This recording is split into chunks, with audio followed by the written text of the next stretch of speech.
Right, hello, welcome to a very damp and rainy St James Street station. Yes, and what could possibly be our biggest video yet? Yes, now we've already filmed quite a lot of video, but we've realised when we got here, oh wait, we forgot to do an intro. So we're doing it here. Yeah, we're doing it here.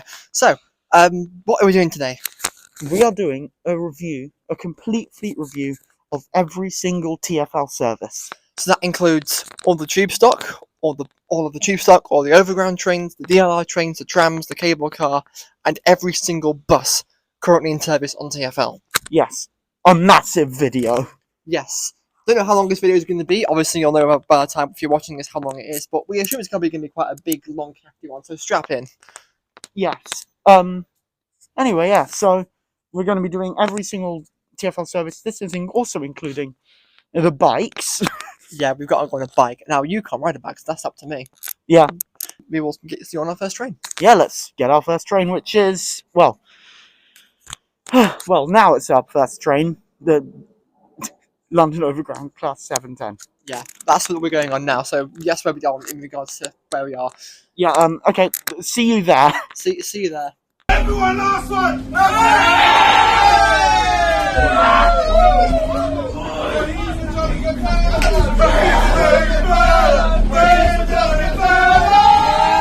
Right, and it is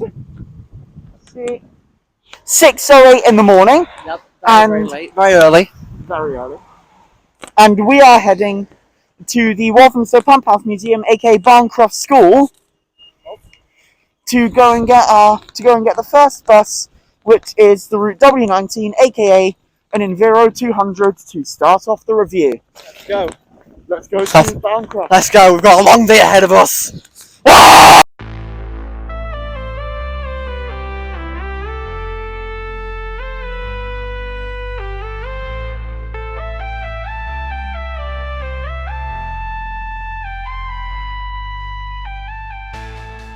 And we are here on the Enviro 200, and what do you think? I like these buses. I use these buses like similar ones around where I live. They're pretty good. They do the job. They do what you do. The seats are pretty comfortable. The atmosphere in here is pretty good. Yeah, I'm a fan of them. Yeah, I like them. Like, TfL's recently started redoing them, and I think the new interiors on them do look really nice. You know, they're reliable, functional, pretty well built. I think the only complaint I have about them is that they are literally everywhere. Like, they're the most boring bus you could get because they are everywhere. But that's not a bad thing, because they're good buses. Yeah, they are. So, do you think this is good, mid, or bad? Good. Good.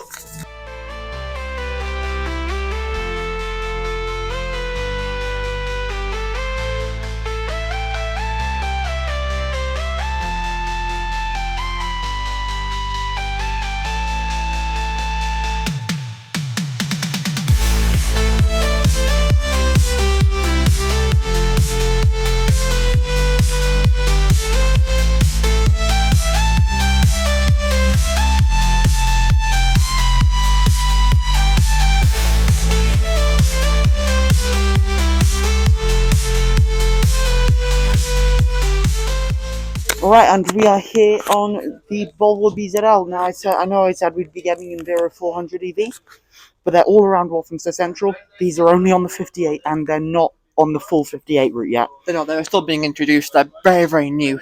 And this one even has that new smell, like a brand new bus smell. So this has been introduced pretty recently. But I do like these buses. They are really nice. Yeah, they are. They're really nice, modern, well built. It's really smooth as well. They're really smooth riding. They are, and they have skylights up there as well, so it's nice and bright on the inside. The lighting's like kind of blue, nice and mood lighting. The seats are comfortable. They have a nice new TfL maquette and some nice headrests as well. They've got they've got LCD screens up there for passenger information instead of the old dot matrix. Overall, I think they are a massive leap ahead over the EvoSetis that were on the 58 normally, which we will get to later. Yeah. One thing is, you mentioned this when we first rode these buses, there's stop buttons. They are pretty few and far between, unfortunately, these buses. They're on the back of seats, but not the back of every seat. So you'll have to invade someone's privacy to kind of stop the train. Stop the train. Sorry, stop the. But otherwise, they're really nice. and I think they are again like a massive improvement over what we had on the 58 before. Just that they're really nice and open and airy feeling as well. And obviously, big advantage, they're electric, so they're electric, so no emissions. It's all clean and everything. And they're so smooth. They are. Anyway, so when they're coming into Walthamstow Central, we will then decide what bus we're going to get from there. It will probably be an Optare or a Enviro, or we might decide to get the Routemaster. I don't think there's any other type of bus there apart from other 58 buses, which we'll do later on. Yeah, anyway, so what did you rate these buses? Good, mid, or bad? Good. I like them. Good. Same. Right, onwards to Walthamstow Central.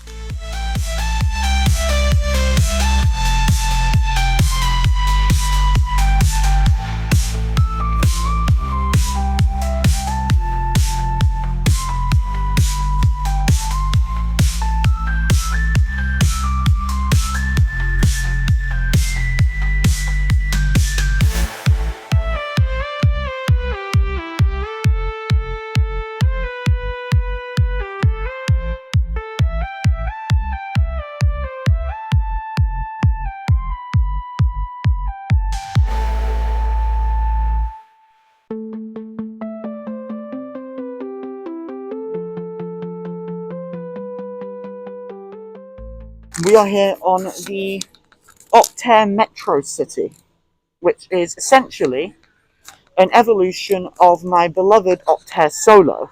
Yes, there's a video on the Optare, so if you want to go check that out. But these they do look like an evolution of them. You have the skylights, the same design skylights as well, the same layout pretty much. They kind of feel like they do feel like an evolution of the Optare Solo. I do like them. They're very nice. Yeah, they are very nice buses, and they're very smooth again. Just like the BZLs, they're very open feeling. Obviously, they're electric, so that's a net positive. Unlike the Optare Solos, they are double doored. Unlike the Optares unlike the Solos that are single doored. These replaced Enviro 200 EVs on the W11 route, which, it's fine. The W11 didn't get that much traffic, so it's fine to get a smaller bus. And these are very much nice, comfy, smooth buses. Good, mid, or bad? Good, I like them. Yeah, good. Right, on to the next bus.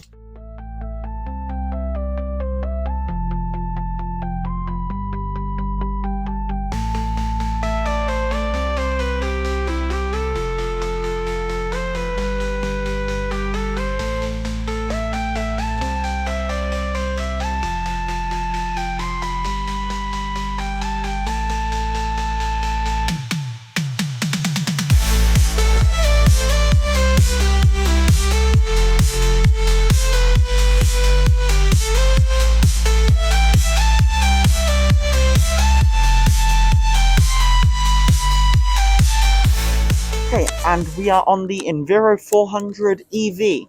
Now, to explain a little bit of what we're doing here before we go into the EV, this will apply for tube stocks as well. If there is no drastic difference between the two types of transport, then we will not dedicate a separate section of the video to it. So, we are doing the Enviro 400 EV here. This also counts as doing the Enviro 400 City, as they are both externally and internally the exact same. The City is just a diesel variant of the 400. We don't want to waste your time saying the exact same thing. No. However, we will be doing the Enviro 400 MMC and the base Enviro 400 because they are different on the inside and on the outside. Yes. Well, these buses, going on to this bus that we're on now, I like them. They're very, very nice. Quite airy inside, quite modern feeling inside. Yeah, I like them. They actually have air conditioning. They have air vents on the ceiling. I don't know if you can see the kind of black lines on the ceiling there. They are actually air vents, so you've got nice kind of cool air coming down on you all the time if it's like a warm day outside. They're smooth. They're pretty smooth riding as well. Yeah, I like them. It's another testament to the Enviro family of buses. Like, this is what I think, right? The Enviro family of buses is very widespread. You find them everywhere, even outside of the UK. It is a testament to how well built and just good quality buses they are. That they are this good consistently. Yeah, I really like them. And I remember when these first entered service on the Route 212, which would take me to school, these were the first buses in London to have charging sockets. They do, they have charging sockets. It was a revolution on the 212. I say that as the 212 is right there. It was a revolution on the 212 to have these, plus electric bus. What? So yeah, it was wild having these on the 212. So we're going to take this to Walthamstow Central again. Yep, and there again. we will see what we get from Walthamstow Central. But yeah, I really like these buses. I think they're a very solid and they're a really nice evolution from the classic Enviro 400. Yeah, so I would rate them good. How would you rate them? Oh yeah, definitely good. Buses are doing really well so far. They are. Waiting we have is doing really well. Yeah.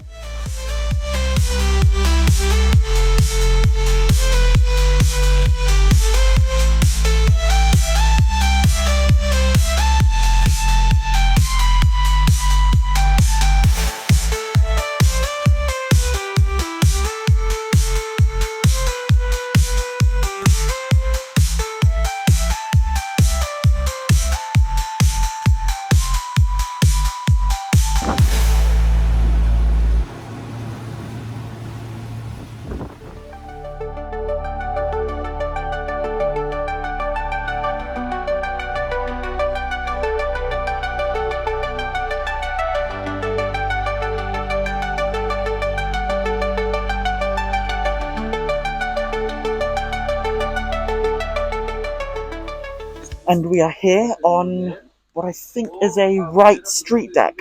Yes, it is. And I don't know about you, but these just remind me of like a 158 Gemini 2 on steroids. Yeah, that's essentially what they are. They're an evolution of the Wright Gemini 2, which is evident in the fact that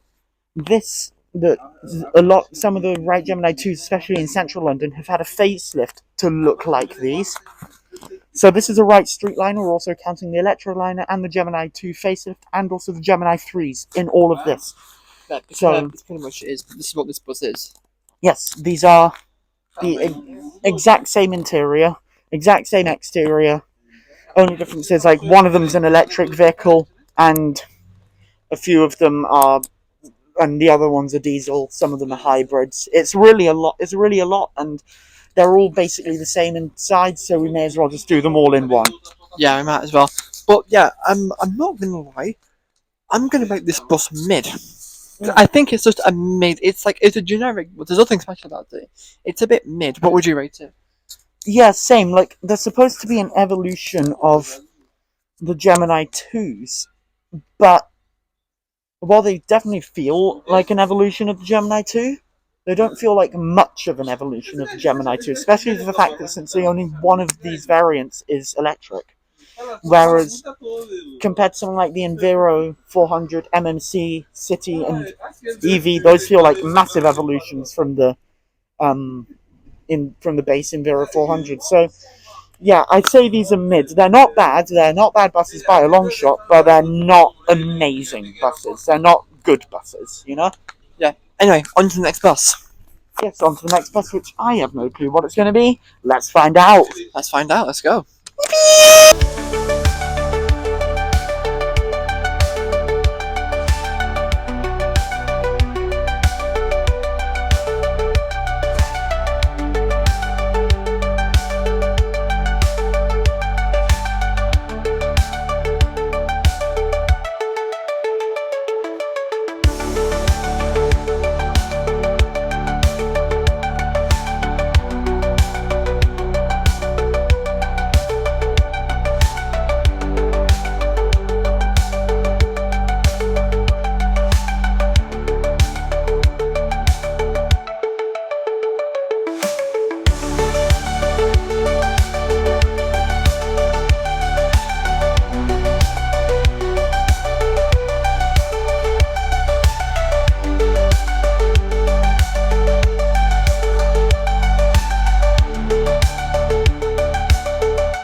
Okay, and we are here on the base Enviro 400.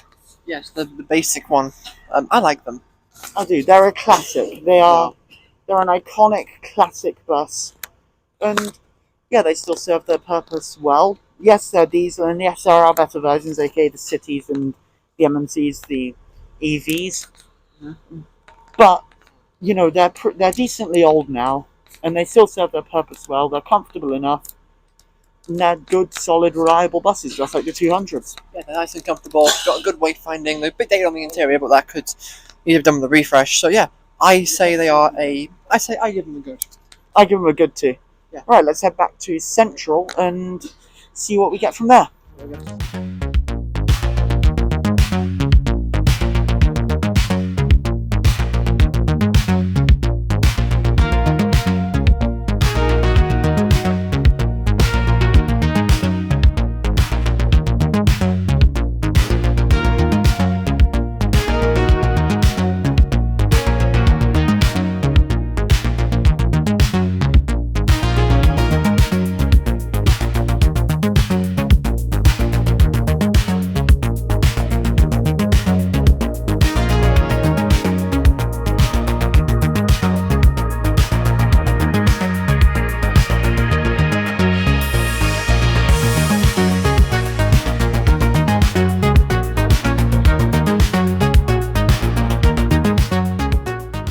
Right, and we are on the Enviro 200 EV. Now, this is an evolution of the Enviro 200 we started the video on. Yeah, it is, and it reminds me a bit of the 400 one earlier, the double-decker one on the 230. It's pretty much identical. Yeah, it's pretty much identical, apart from the fact it's single decker, so obviously it's getting its own segment. But yeah, same rating for that, really. Yeah, same. Good. They're good. They're good. Yeah. Yeah, everything we said about that can be said about this. Yeah, pretty much exactly that. Same interiors, same seats. Yeah, I like them. Good. Yeah, much veg, much approve. Yeah. Anyway, off to the next bus. Off to the next bus.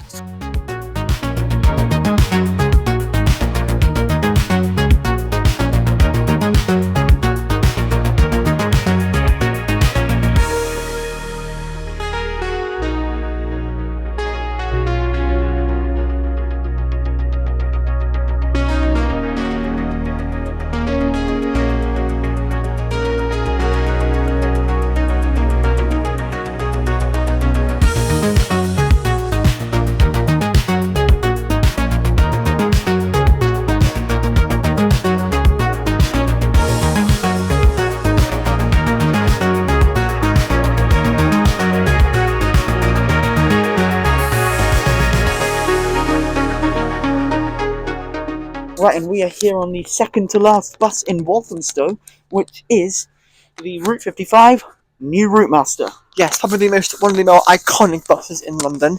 These are all good to replace the old Routemasters. And they certainly feel like an evolution of them. They have the same kind of bench style seats as the old ones do. Same kind of cozy interior that you'd expect from a double-decker London Red bus. The seats are actually very, very comfortable. They're probably one of the most comfortable bus seats I've been on today, and that's saying something. And they also, some of the variants have 3 doors, have one at each end and one in the middle. So if you're at the end of the bus, and also have a staircase on the back as well, which is a very, very cool design I like on these buses too. But yeah, I really do like them. I really, really do like them. But unfortunately, they are new buses, but they're not long for this world. As London moves towards a fully electric fleet, and as these are not fully electric, they will be phased out in the coming years, which is a real shame because they are really an icon of London and should have really been kept. Could they not convert them to an electric or something? What are your thoughts on them? Yeah, I do really like them. I have one major issue, and that's the lack of aircon for modern bus. That's not really that good, especially in scalding heat when it's like that. But in this sort of weather, it's fine. This one is one of the variants with a door at the back. There is a weird variant with no door at the back, but again, basically identical interior, so we're not going to be including that one in this review.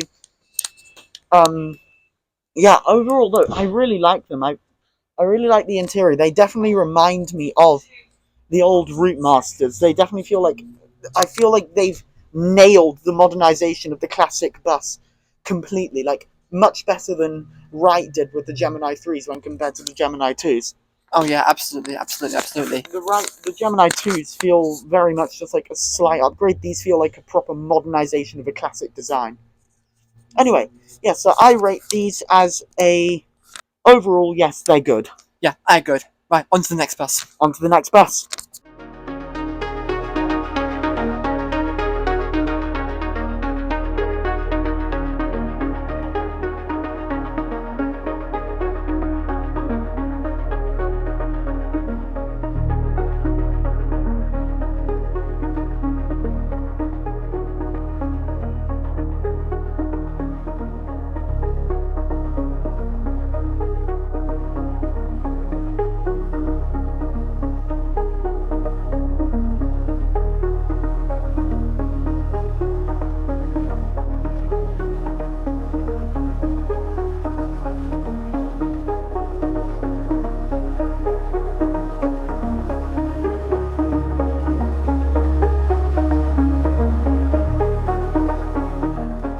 Right, and we're here on the EvoSeti. Sorry, I forgot that this one existed.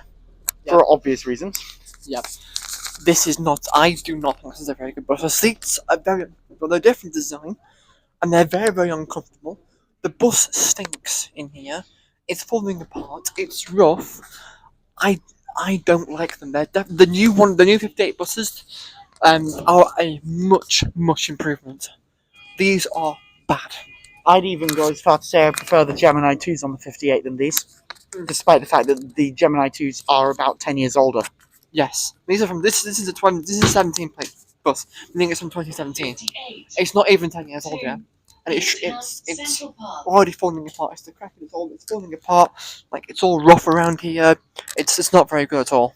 No, they're not very nice. They don't even have aircon or anything. These get horrible in the summer.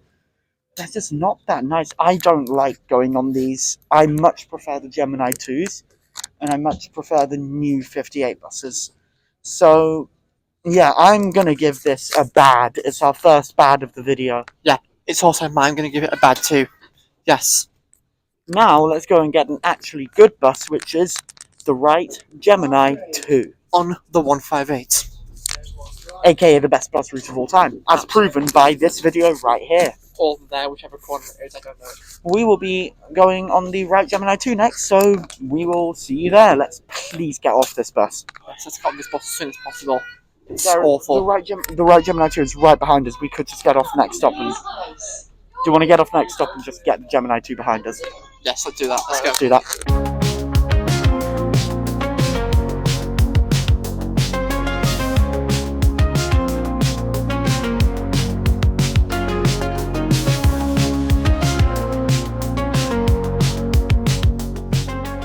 And we are here on the Wright bus Gemini 2. Yes, welcome to the Gemini 2 on the 158.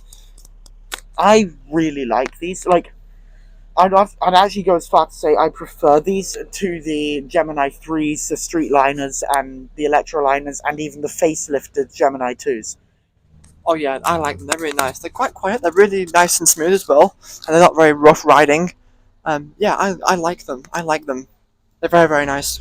Yeah, they are. They're all over London, but of course they are on the absolute goat of a bus route that is the 158. Yeah, the seats are pretty good, but I must admit, it does need a bit of TLC, like some of the paintwork's coming off. The seats could do with a bit of upholstering, but they're still comfortable. I just could be just trying to put the fact that TfL don't care about maintenance, or even don't care about maintenance. But yeah, apart from that, they are a good solid bus, and I would rate it a good.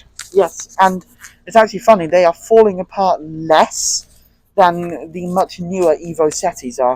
So yes, I rate these a very solid, good bus. I like these. Yeah, I do as well. Alright, well, we're heading to Stratford, and there's a few more buses we need to do in central London, so we'll do those along the way, but we are onto we're on to Stratford to do the DLR, but you'll see that later. Yes, you'll see that later. So yeah, on to the next bus. On to the next bus.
Right, we are here on the Mercedes-Benz Citaro, and what do you think?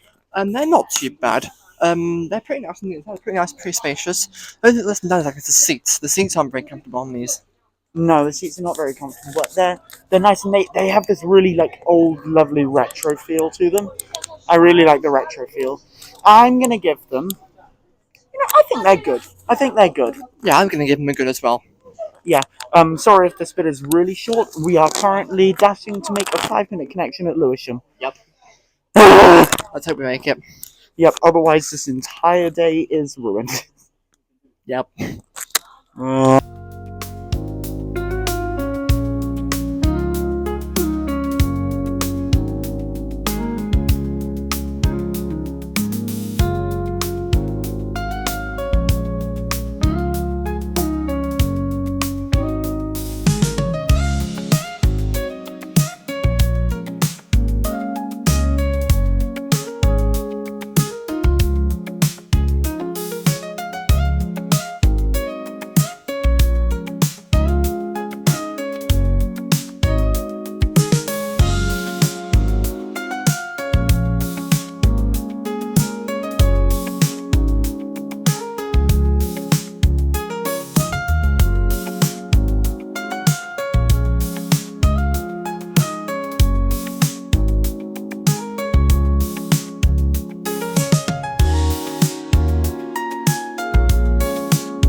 And we are here on the Enviro 400 MMC. Yes, we are. Another quick hop on this one, just one stop.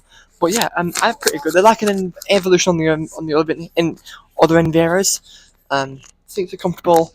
Nice ambience inside. Yeah, I like them. These are the same buses used all around the country for like more regional services, like Stagecoach Gold. And yeah, they definitely feel and look visually like an evolution of the original Enviros. They look more like an evolution of the original Enviros than, say, the EVs do. Yeah, they do. Anyway, I would rate this. It's good. How would you rate it? Oh yeah, I like these. I think these are good buses. Anyway, yeah. Again, sorry for the rush.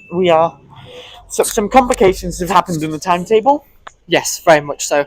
So yeah, anyway, we will see you on the next bus. That it might mean we have to, bin off the old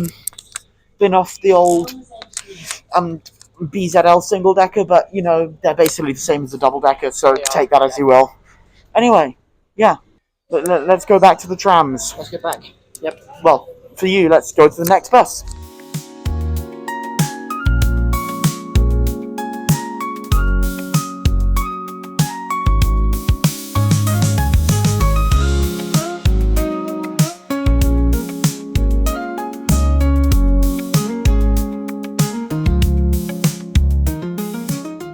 Okay, and we are on the Wright Streetlite. Yes, people give these a bad rap, but I like them. They're very comfortable, they're pretty smooth, and the seats are very nice. I like them. They're essentially just a single-decker Gemini. Pretty much, yeah. I like them. Yeah, I give them a good rating. Oh, same. I really do like this bus. It's really nice. Anyway, sorry for the rush again. We are heading to the district line. Let's go. Let's go. Let's go. Let's go to central London.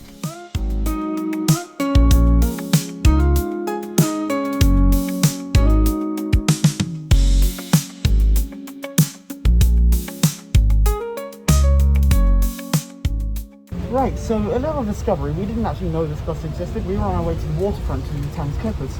But we are here on the Santiano E-City Gold thing. Yeah, they are nice buses. They are relatively new. They're from 2020, so they're relatively new. The seats are comfortable. Nice ambient inside. Yeah, I like them. The ride is pretty good, and they're electric, which is always a positive. There does seem to be a display screen at the back, so you do have bi-directional display screens. Which is not working on this bus. Because funny. There's also a lot more bay seating in this bus than there is in other buses. Yeah, there's lots of like bays of 4, which is, if you could sit in before, is good. Yeah, it's nice. So we're going to take this to the city, bro. To the city, to the waterfront. You mean? Yes. Yeah, we're going to take this to the waterfront and have a look at the Thames Clippers now. But yeah, this came as a complete surprise. We didn't even know that this one existed. We were just walking out of Waterloo, happened to come across it. shows you what, even when you do your research, you don't know. Yep. So yeah, I would rate these buses a good. What would you rate? Yeah, I like these. I'd rate these a good. I want these on the W19 to replace the Enviro. Please, pretty please. Thank you.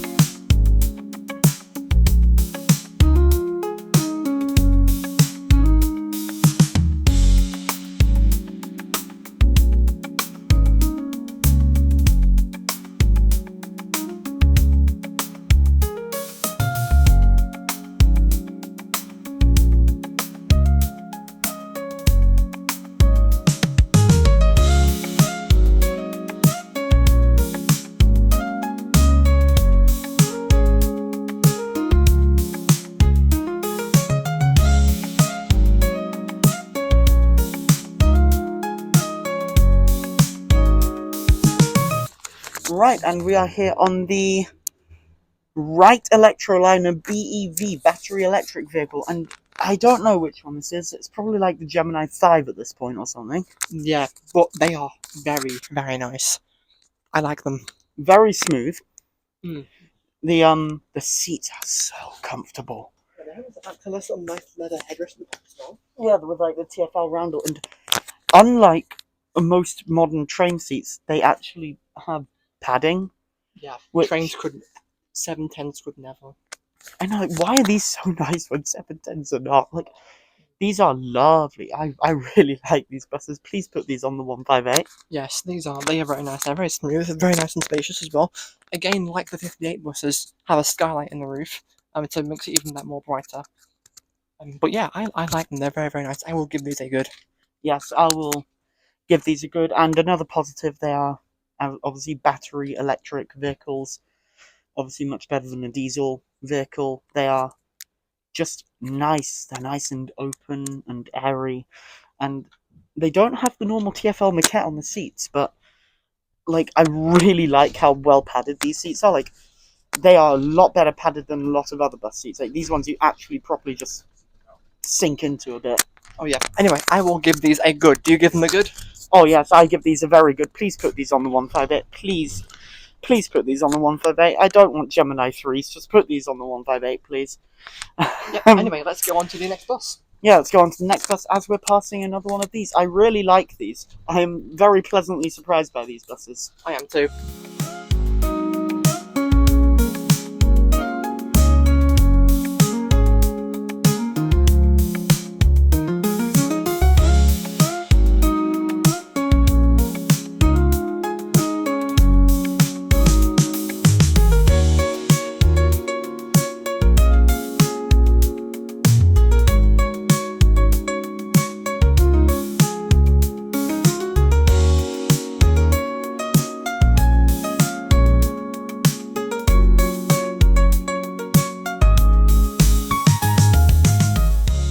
And we are here on the Optare MetroDecker. Yes. I like them. They're all right. They're pretty nice. Yeah, I like them. They're nice. I like the internal ambience of them. They're very green. They kind of look like a bus version of the Croydon Tramlink. Yeah, and the ride is fairly smooth. The interiors, it feels really nice and open and airy. And I tell you what, it feels like a better version of the EvoSeti. Yeah, it does. The seats are the same. They're a bit hard, but the ergonomics are nice. You kind of sit well in them, and then people like surrounding your body, which is very, very nice. They also have one thing that the EvoSeti don't have, and that is some USB charging points, so you can charge your phone up. But yeah, I do like these. I will give these a good. And they also don't feel as tired as EvoSetis. Yeah, I will give these a good. I like these buses. As you know, we are a fan of Optare, and actually, Optare's quite interesting. I'll say this now before we get on to the other Optare buses, because pretty much every other bus from here on is an Optare bus. Optare is essentially British Leyland. Yeah, essentially what happened was when British Leyland went under, the person that ran Optare was like, okay, we're going to just take over British Leyland, we will take it over. So all the Optare buses are essentially a modern version, privatised version of British Leyland. Yeah, which, you know, is really cool to basically see British Leyland still going, and the buses that they are producing are still very good quality. I mean, look at the classic Optare Solos; they're still knocking about after ages. Like they're still making really good buses, and yeah, it's great. That's another thing these have of the EvoSetis. They feel so much more open and breathable than the EvoSetis. They do. They are very breathable, very light. They're very clean inside as well. Very, very bright, very airy. And the lighting as well is very nice. Very nice, smooth, somber lighting in here. Yeah, I'm a fan. I will give these a good. Anyway, on to the next bus. I will give these a good 2. On to the next bus, which will be somewhere on the outskirts of West London. Yep, let's go. Yippee!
Right, and we are here on the Optare Olympus. Yeah, this is a proper classic old bus, this one. Very, very nice. Very nostalgic. So I remember something similar hopping around in my local town not too many years a while ago. So yeah, they're proper nice old classic buses.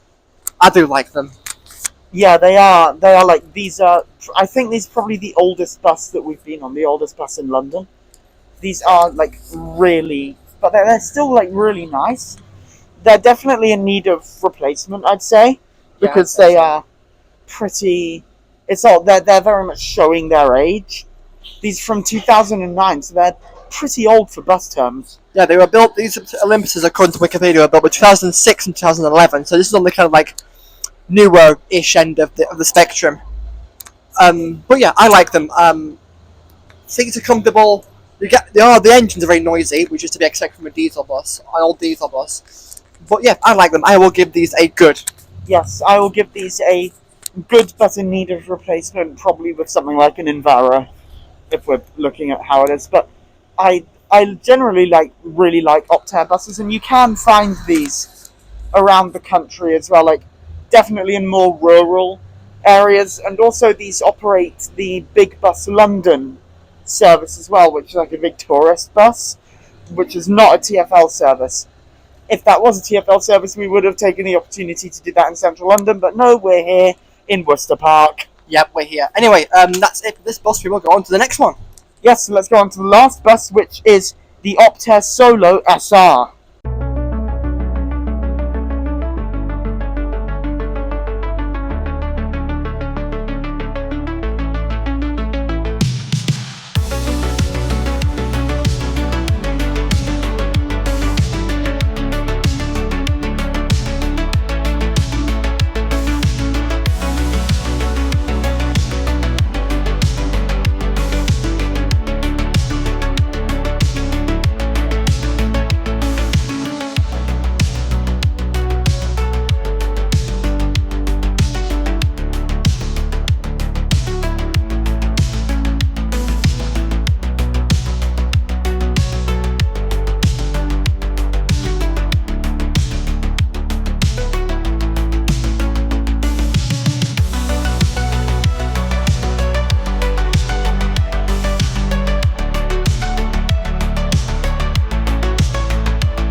Right, and we are here on the Optare Solo SR. Yeah, welcome to the Optare Solo SR, and I quite like these. They're quite cute.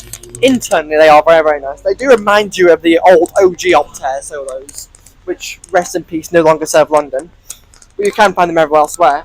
But they do internally feel like a bumped up, modernised version of them. Externally, they look a bit goofy. Do you want to expand on that? They massacred my boy! My boy was cute! What have they done? They tried to modernise the front and they tried a bit too hard, I think. Yeah, they did. They tried a bit too hard.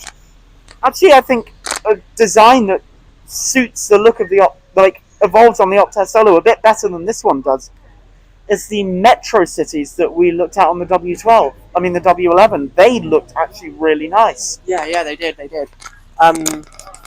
But I like these. They are very, very nice buses. These.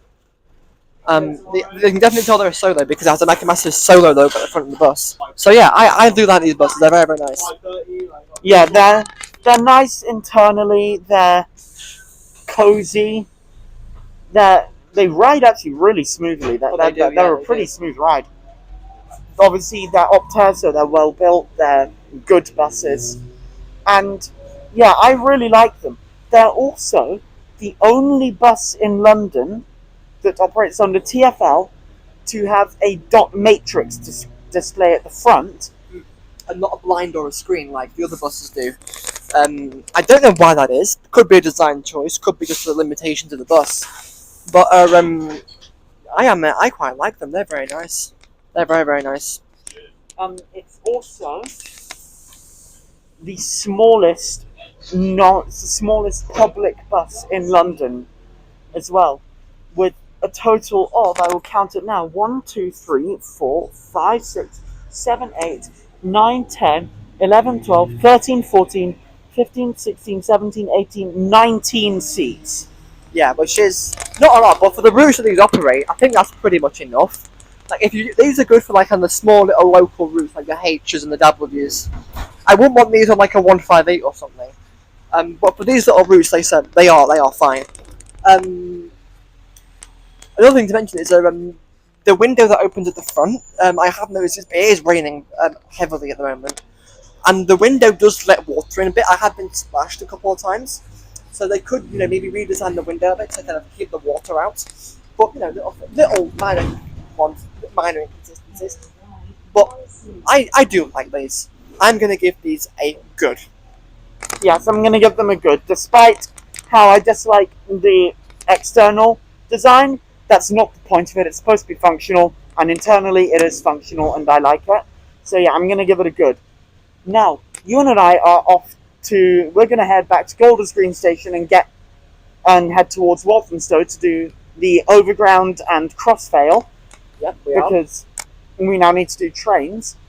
But obviously, as I said, we're filming this out of order, so now we are going to do the weird TfL services, the awkward ones. This includes the Boris bikes, the cable car, and the Thames Clippers.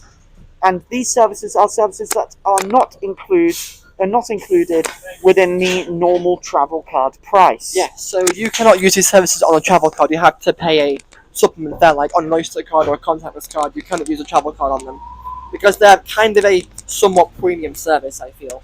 So yeah, we will go and do that, and we will see you on the next one, on the boat. Yes. You can use the Oyster card on the services. You just have to have it topped up because I think it's like £10 per ride. Yeah, it is. It's expensive. It's expensive. So we're going to go do the awkward services. Then afterwards we're going to do the light rail. So that's DLR and the trams. Then it will be tube trains. Yep. And we will finish off with the lovely train, the heavy rail trains. Yep. So yeah, we will see you there. We will see you there. Now time to go back in time to 10 a.m. Yeah, back in time to this morning. God, we've been awake since 6. Yep. We started filming this at 6 a.m. Yep. Pain. It is now, it is nearly midnight now, so we need to get a move on. So we're going to take this to Golden Screen, and yeah, time travel back in time.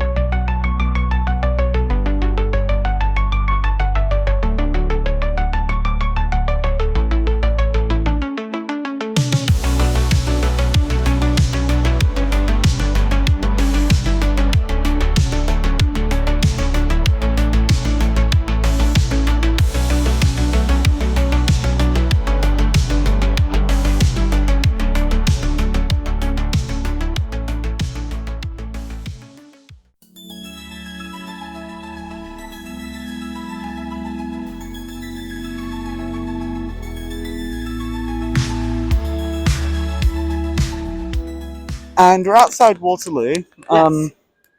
Now, we're going to... I can't ride a bike. Ewan can. So he's going to do a review of the TfL bikes. Yeah, so TfL do run these Santander Boris bikes, higher things that you can see right here. Now, I'm not going to pay money to actually get one out because I'm broke. But I'm going to sit on it and I'm going to review how comfortable it is.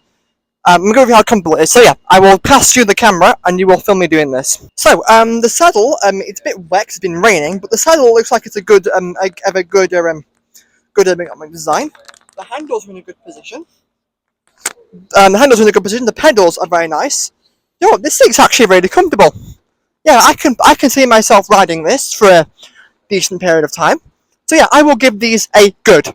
And the cycle hire schemes are always a good thing. A lot of cities now around the world, around the UK, are copying it. Manchester doing it, West Midlands now doing it as well. It's a really good scheme to help people to get around the city on the roads without having to use a car, which will really heavily decrease the carbon footprint, and also space efficiency. These are a lot more space efficient on roads than regular cars are. So yeah, if you're in London and you have money and you want to, definitely I would recommend hiring out a bike to take you around the city to see all the sights.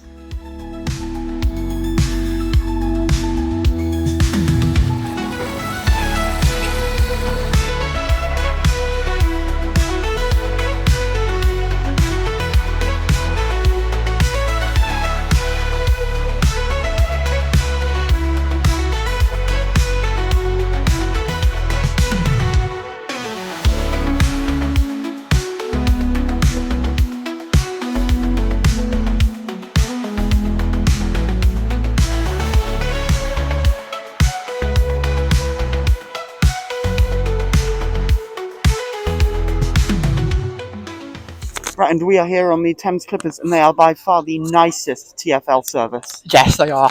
They feel like TfL pulling an intercity. We have very nice, plush, comfortable seats. Leather, plush, comfortable seats. Tray tables on each of the on the seats. A lot of seating, and it is very, very busy as well. Which is very good. Nice to see people actually using the Thames Clippers. But yeah, these are very, very nice. The internal ambient on these is beautiful. And they've got a nice view on the front as well. It's very airy. There's a lot of skylights and everything. It's really nice. Yeah, there's literally windows in every single direction here. And there is, if you can see behind me, there's also a cafe bar in here as well. It's like it's the only TfL service with onboard catering. Yeah, we're definitely going to be checking that out. Yeah, I'm definitely going to go and get a cup of tea from there. Now I'll give you a review of the TfL tea. Yeah, so overall hard product, I rate these very good. Very good, yes. Anyway, let's go and get some food and some drink from the cafe bar. Yeah, we're on here for like an hour, aren't we? We are. Let's go get some stuff. Let's go get some stuff. Alright, so I have gotten my food and I will review it once Willow gets back from hers. One thing to mention actually that I didn't mention in the intro to the Thames Clippers is that these are also the only TfL service with onboard toilets. And there's actually a toilet over there that you can use. So yeah, another interesting thing is it's the only TfL service that actually has onboard toilets. There is a toilet on TfL. The U-boat is unfortunately your only option.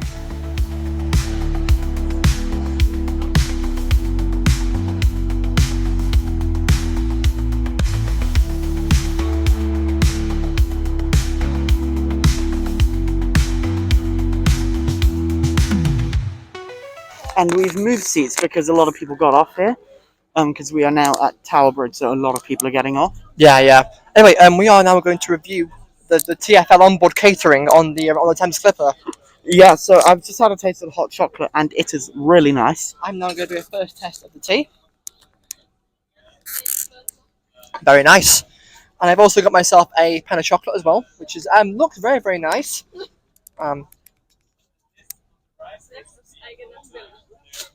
Very nice. And I've got myself some cider. I've had this cider before.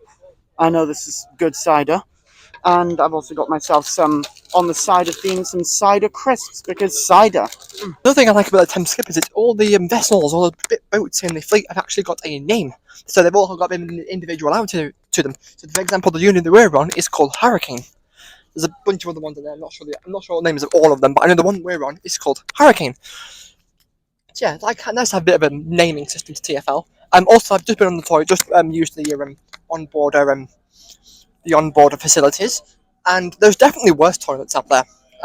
So you know, good job TfL or Uber, whoever.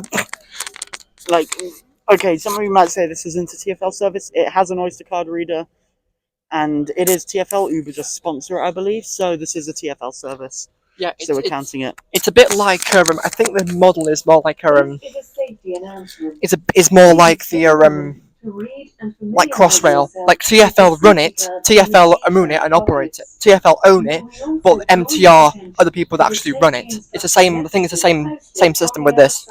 Yeah, it is. So these boats are really nice. I do really like these boats. They're really nice and comfy. And yeah, we're taking this all the way to Greenwich, so we're going quite far out to the outskirts of London here. Yeah, we're going all the way to we're going. I'm be honest, like an hour. So let's sit back and relax. Yeah, let's sit back. Which we actually can do on these trains. Yeah, trains. It's a train on the water, boat on the track. And the other thing about how these units are named, this unit was built in 2001. Like, these are not new boats, but they do feel new. They don't feel old at all. They are. I like them. They feel relatively modern. And I'm pretty sure they said they're getting new ones. I'm pretty sure I saw a video about them getting new ones. But no, I like these. They're very nice. They're very, very nice.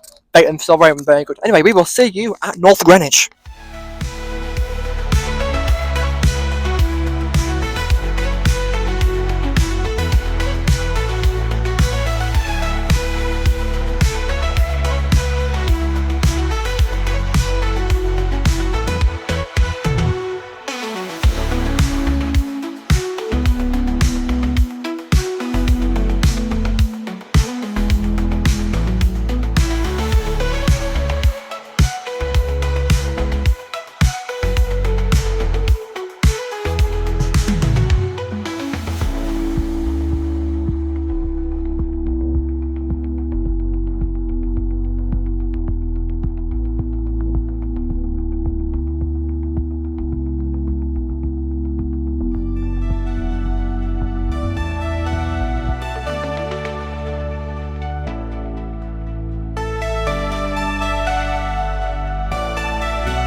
Right, and we are here off the boat, and that was a lot of fun. I enjoyed that. I really, really did enjoy that. That was really, really fun.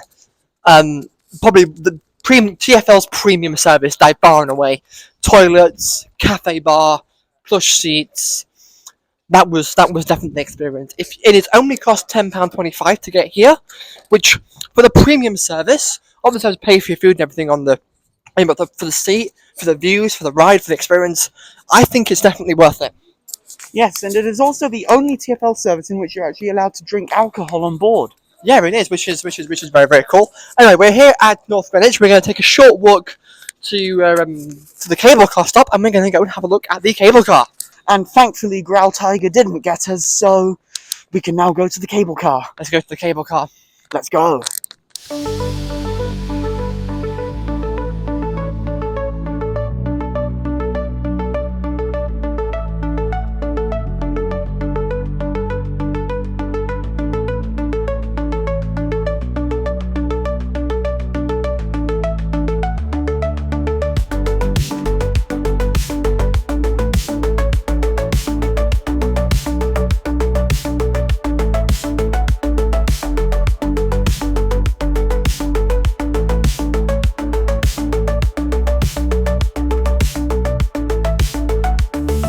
So, me again, I want to mention one quick thing.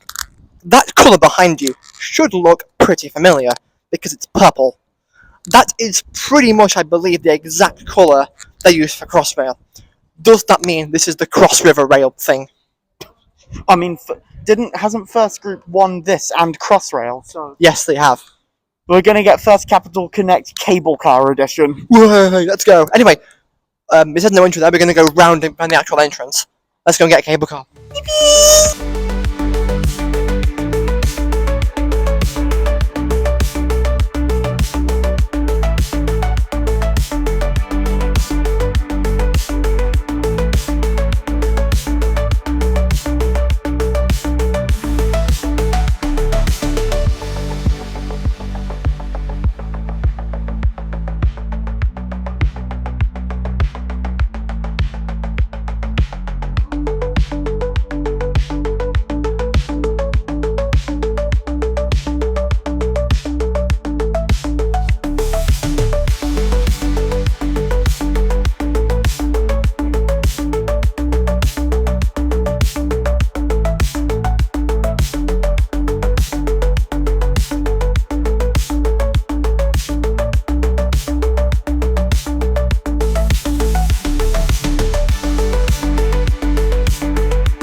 We are here up in the air on the cable car, and it's beautiful. I rarely ever go on it in the day. I normally go on it at night because it's the best way to get across the river to get me onto the Jubilee line.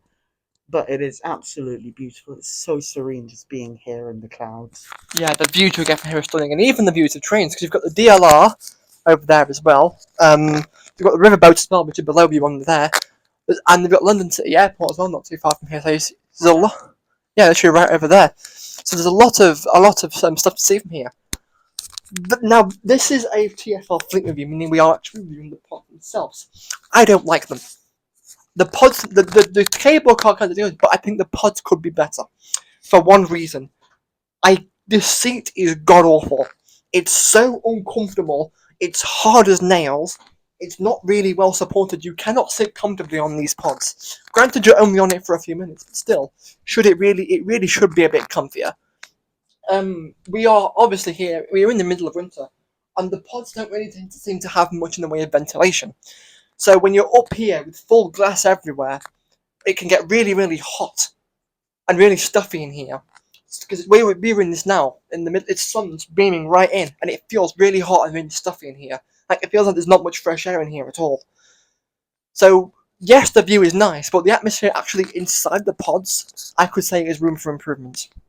Yeah, I completely get you there. Like, I absolutely love taking the cable car purely because it's just an amazing way to just see London, and it's just a great way to cross the river. Yes, it's a bit pricey, but I don't really care. But I completely see what you mean about the pods being very stuffy. Yeah, I've always complained about the seats on these things. I think the seats are god awful, and there isn't much in the way of ventilation. In the summer, yeah, it can get absolutely horrible. Like, it is somewhat helped by the fact that they are completely open, so they do feel a bit more airy. But yeah, they're not that good, especially the other thing I have to complain about is the advertisements all around the pods. You're not actually going to see them. You don't need to have advertisements around the pods. Like, what is this IFS AI? What the actual fuck, mate? That's stupid. So yeah, I really don't like the advertisements, and I completely get what you mean about them being very stuffy. It is quite hot and smeltery in here, isn't it? It's very, very hot, very smeltery. So yeah, the views are stunning. Yeah. If you want a good view of London, you can see the views here. They're gorgeous. They're gorgeous on both sides. It's beautiful. Going over the river from one end, from north to south, or from south to north, whichever way you're going, is beautiful. But we are doing a TfL Fleet review, meaning we're reviewing the actual pods themselves.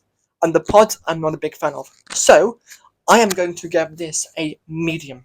A mid.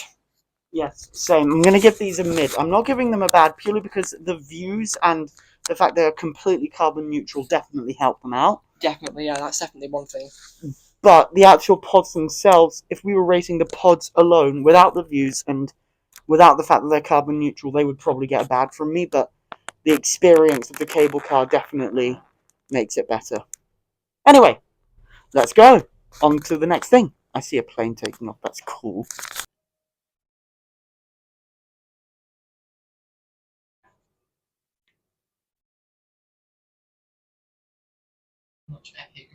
Quite an interesting thing with London City Airport is because of the cable car, this is purely because of the cable car, the planes have to have a really steep ascent and descent in City Airport. It's a very difficult airport to land at. Yeah, it definitely looks like it. The plane we just saw is actually going above us right now. It's going at a really, really, really high angle. So yeah, cable car. Yeah, I'd say the cable car's great, but it could have been positioned a bit better, maybe where it wasn't getting in the way of City Airport. They could have positioned it a bit further down the river, maybe, or a bit that way, so it doesn't interfere with City Airport. Anyway, we are now descending towards Royal Victoria. Then going to get the DLR. Now, we've already reviewed the DLR. Going to get the DLR to Canning Town, and, well, you will have probably already seen this one. No, you wouldn't have seen this. This is yet to come because we're doing the tube just before train stuff. So, we are now going to go off and review the Jubilee line trains. So, we will see you on the DLR from Stratford. What's on the DLR from Stratford? To the past. Yay.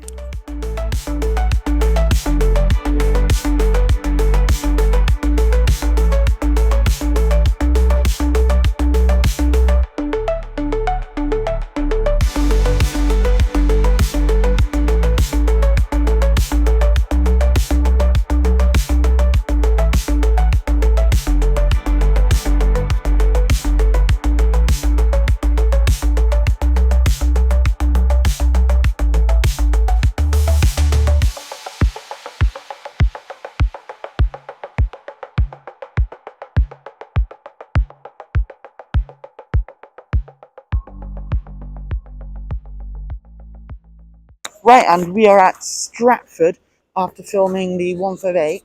Obviously, you've seen the earlier buses, so we are now heading to the DLR. Yeah, time for the next segment, which is the DLR. Let's go and get some DLR trains.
Right, and we are here on the B92/B2K stocks. Yes, the older of the DLR stock, and they have a certain charm about them. I do like them. They are very nice. Yeah, they are very nice. Obviously, as it will be with any DLR train, the ride is a bit rough, but the seats are very nice and comfortable. They have a lot of nostalgia for me. They're really well built. They for the DLR, they definitely ride really well. And yeah, I really like these. I really like the B92s and B2K stocks. I think they're a good train, and the only thing is, well, their time is coming. They're getting very technically faulty. This is just due to the fact that they're pretty much 20 years old now, so they will be replaced by the imminent B23 stocks, but I still need to be convinced of those things existing due to how much of a failure they are. Yes, well, they're more 30 actually. Coming up to it, B92. Yeah, they're more 30 years old. But yeah, these are, as I said, these are going to be going to an end. For the B22 stock, how long it'll be, I do not know. But these are definitely still going strong on the DLR.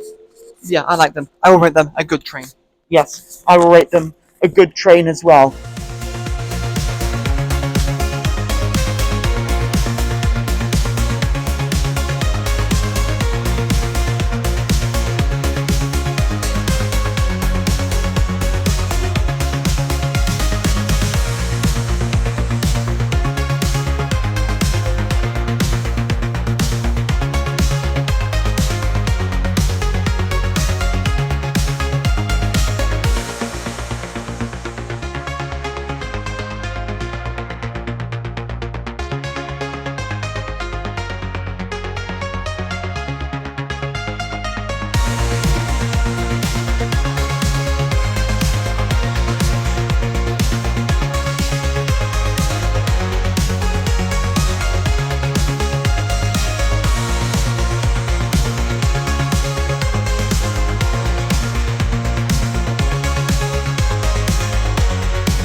Right, so that was the Docklands Light Railway B-pidgeon Stock, and what did you think? Scran, they are so good. I know, they're probably the best thing in TfL's fleet. They are chunky boys. They are serious chunky boys. They are amazing, so much capacity. Yeah, right, let's get a B07. Yeah, let's get a B07.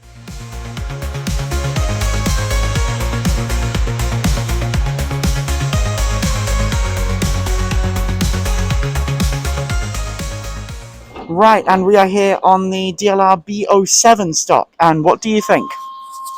I have mixed feelings. They feel like an evolution of the B92s, but they feel worse. Like going around the corners and everything, they feel a bit rougher, they feel a bit jointy, a bit bumpier. The seats aren't as comfortable, I don't think, as the B92s.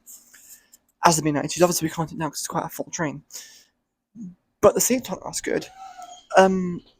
The acceleration actually feels worse on these than the B92. So yeah, I would say they're a bit mid, if I'm being honest. Yeah, I carry that same sentiment. I much prefer it when I get a B92. The ride is smoother, the seats are comfier. Overall, they just feel like a bit better trains. But yeah, I'm going to say mid as well. Yeah, mid trains. Anyway, that is your DLR on. Where to next? Okay, so we're going to go to Lewisham, get Southeastern, and off to the trams. Off to get a tram.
Right, and we are here on the Bombardier CR4000. Yes, this is the CR4000, the oldest tram entering service in 2000. So, 24 years ago. Damn, they're old. They don't feel that old. They don't. They feel pretty modern, actually. Compared to, like, say, the Sheffield Super Trams, which are only, like, 6 years younger. They feel a lot more modern. But, I kind of like them. They're nice. Yeah, they're not the most aesthetically pleasing on the outside, but I think that they are definitely very smooth. I think these are good trams. They're in need of replacement soon, which a new tender's been put out, so they will be replaced soon. Yes, they will. They are going to be replaced. I'm not sure with what. There are some, maybe, I assume probably more Variobahns, if I'm being honest. Because the Variobahns seem to be doing pretty well on Croydon, so, you know, hope we can pray for the best at Stadler. They go for Stadler. Yeah. Anyway, what rating do you give these? I give these a good. Yeah, I think these are good. I think these are solid, good trains. Trains, trams, same things. Same thing. Anyway, on to the Variobahn. On to the Variobahn.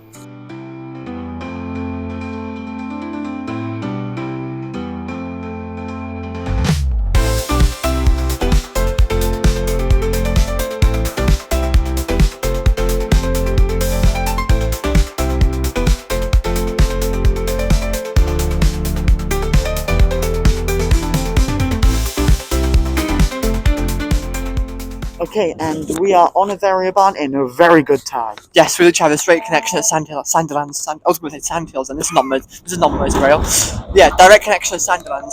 Yeah, very nice Stadler Variobahn, and yeah, these are obviously built by the Swiss manufacturer Stadler, who also manufactured the Flirts and the 777s, and also the things on the Sheffield Supertram. They're the tram trains, the 399s. Yeah. Actually, do you know what? I really like these. They're very nice. Ooh, get the microphone.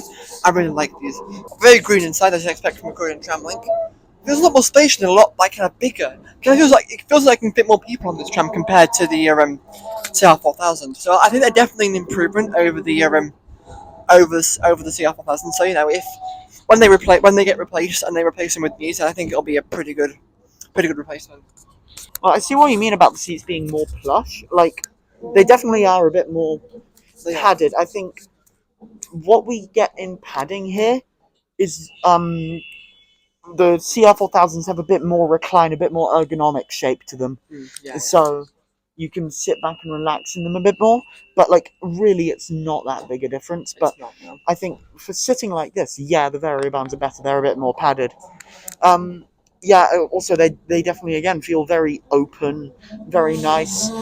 They feel a bit smoother than the CR4000s. They do. Smoother ride. They do, yeah, they do. So anyway, what would you rate these? Good, mid, or bad?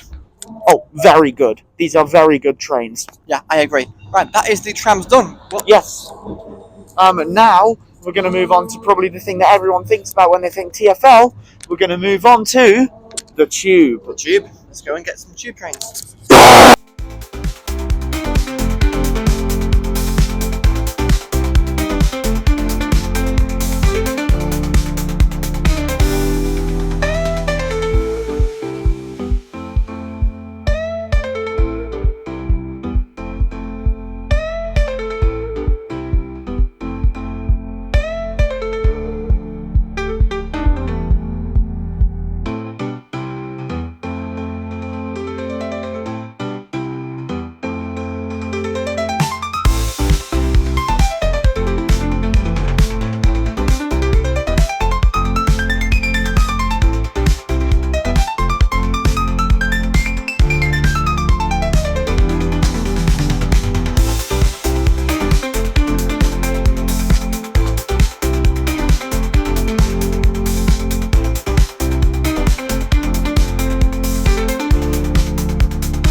Okay, we're now at Wimbledon. Underground, overground, wombling wombling free. The wombles of Wimbledon, common are we. Anyway, yeah, so we're at Wimbledon. So yeah, we're here at Wimbledon, and we're going to get the district line and start the tube stock. Yes, we're going to start the tube stock, but first we have a bus to do because we're doing things out of order. Because funny.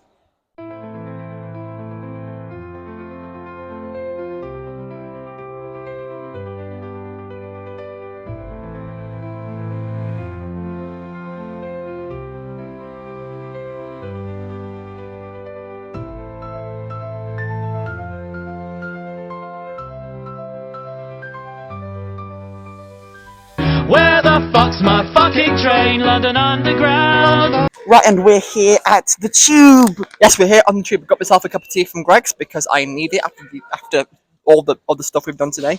Yup. So, I'm just going to explain. We are filming quite a bit of this out of order, then we'll put it in order in the video, just because we are on a pretty tight schedule with all of this. Yeah, if we we want are. to be done before, like, 1 a.m. Yeah, yes, which we do. We need sleep. Yeah, we need sleep. So, we're going to be now doing the tube. So, this is the start of the tube, and we're going to be starting off with the S8 stock. Yes, let's go and ride an S8 stock.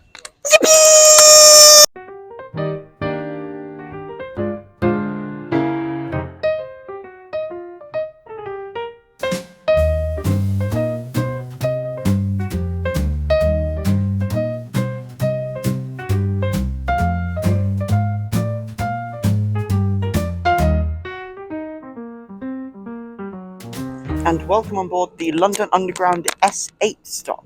Yeah, this is the S8 stock, very, very, very similar to the S7 stock, but with a few differences. The 8, the number 8 refers to how many carriages it has. It's got 8 cars, and the difference between these and the S7s is the seats that we're on now. They have longitudinal seating, like bays of 4s.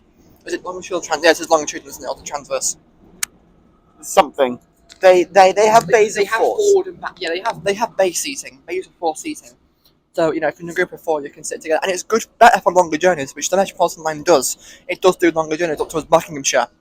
Yes, and this is one of the things about the Metropolitan line is it feels a lot more like a national rail line than the other bits of the tube. And that's why I consider these more to be national rail trains. And they are to national rail spec and everything. And the history of them having these bays of 4 seats goes way, way back to when Metropolitan Railway opened and people wanted first-class travel and everything for the commuter line, and they got it, and it's just this class thing that has kept on going throughout the Metropolitan line's history. Yeah, and you can definitely tell because the Metropolitan line was intended to be a national rail. It was very independent. If you watch any Jago Hazard video on the Metropolitan line, you'll know that it's a very independent. It would try to be independent for as long as it possibly could from the tube. Hence why it had like its different seating arrangements and everything. And even the previous stock, the stock that dated before, the A stock, the A6s, they had all bays of 4 seating. So these were the first trains to actually introduce metro-style seating on the Metropolitan line. Yeah, and it is really interesting. Again, you watch any Jago Hazard video on the Metropolitan line, you'll know they had a long rivalry with the District Railway, and that means that if you look at a tube map, there is not a single piece of track in which the Metropolitan and District Railways share. There isn't, no, because they were essentially rivals. They were on like, okay, we'll build this side, you build that side, and it was only when they eventually did join up to create the circle line that we now know. But that was they were always rivals.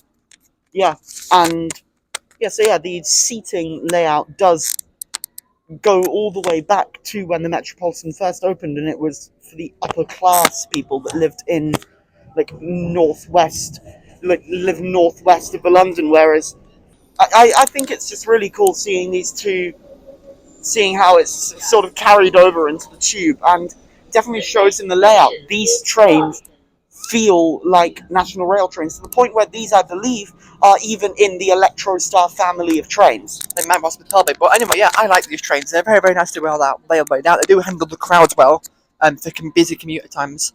So yeah, I actually think these, and I think they were an upgrade over the A stock that came before it. But yeah, I like this train. So yeah, let's go on to the next tube train, which is... Well, first, do you rate these trains good, bad, or mid? Oh, I rate them good. Yeah, same. I like these trains. They definitely do feel like you're just going on the London Overground out of London, which is weird because we'll get onto the London Overground later. Yes. Anyway, let's go on to the next tube train. Yes, let's go on to the next tube train, which is the 92 stock. Yes.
And we are here on the 92 stock. We're on the 92 stock. We're going to be very quick with this one because we're on this virtually one stop. But yeah, we are standing because there are no seats available because it's central line at peak time. But I'm a decent fan of these. They're not too bad. Yeah, they're nice trains. They're well built. They're decently okay. They are getting a major refresh. So if you like this interior, enjoy it while you can, because these trains will be getting a major refresh with a new interior, and we will be doing a follow-up video on the new interior when that happens. But yeah, so these trains are also one of the only London Underground trains to have a National Rail TOPS number, but we will get into that more on the next train, and we'll also get into the seats and how the actual trains are on the next train, because that will likely be a bit more empty since there's currently peak time. Yeah, but the only downsides I can think with these trains is the lack of air conditioning. The Central Line has been rated the hottest line on the Underground, and having a train with no air conditioning is quite a bad thing in my opinion. But anyway, I would rate these trains good. What would you rate them? Yes, I like these trains. I'd rate them good, but I'm having to shout here. Yeah, I like these trains. I rate these good. These are nice trains. They can get a bit crowded, but they just basically they're good trains. In need of a refresh, which they're getting, and also they need airport. And please don't put these on the central line. I think they'd be better suited to something like the Bakerloo. Yeah. Anyway, let's go to the next train. Let's get on the next train, and we're here.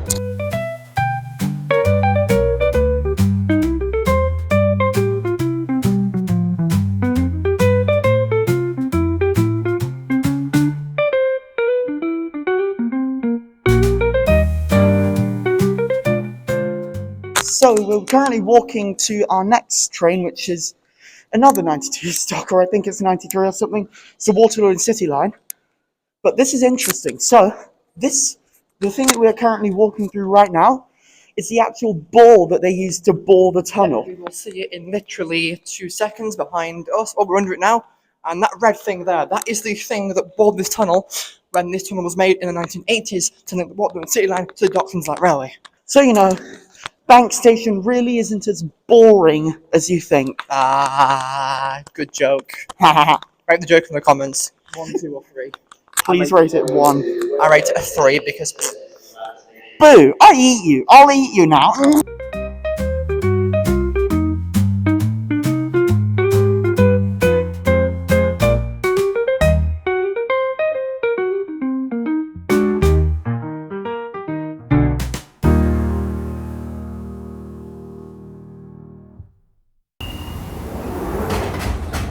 Hello and welcome on board the other 92/93 stock. Yes, welcome to the 1992 stock Part 2, Waterloo and City Line edition.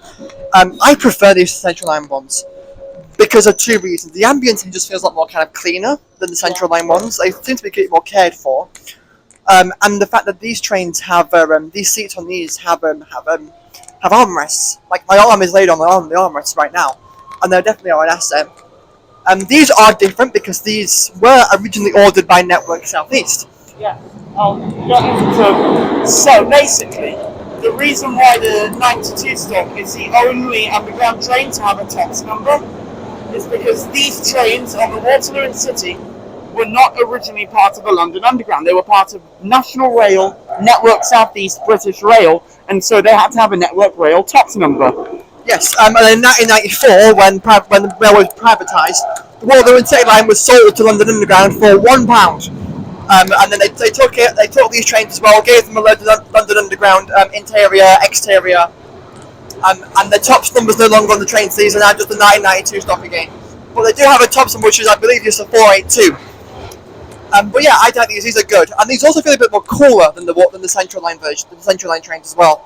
Yes, I think that's got to do with the different colour of the grab handles. I think the turquoise minty grab handles, I think they work a bit better than the red on the Central Line. Also, you've got different shades of grey all across the interior.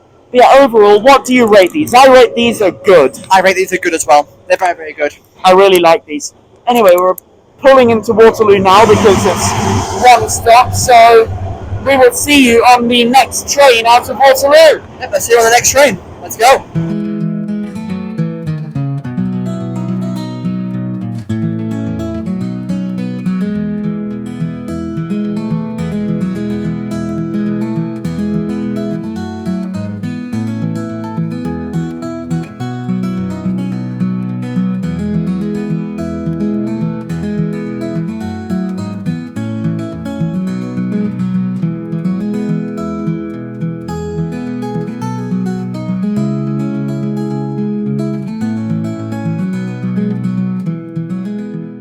Right, so we're on the London Underground 1972 stock here. Which is the oldest train currently in service in the UK, both electric and diesel and locomotive. Well, both on the underground and on the main line. It's the oldest train. Yeah, and I'm going to be honest, like, yes, they're showing their age, but I prefer these to the 09s on the Victoria line. Yes, these have like some sort of things. They have like air vents in the ends of the vestibules where you can actually get some fresh air in. The others don't have that.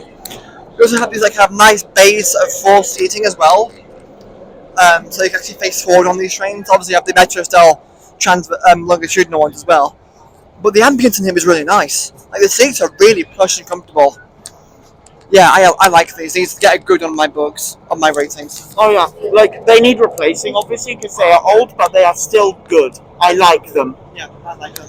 I like them. They get a good from me. All right, let's head over to the JLE. Off to the next stop. Off to the next one. Yippee!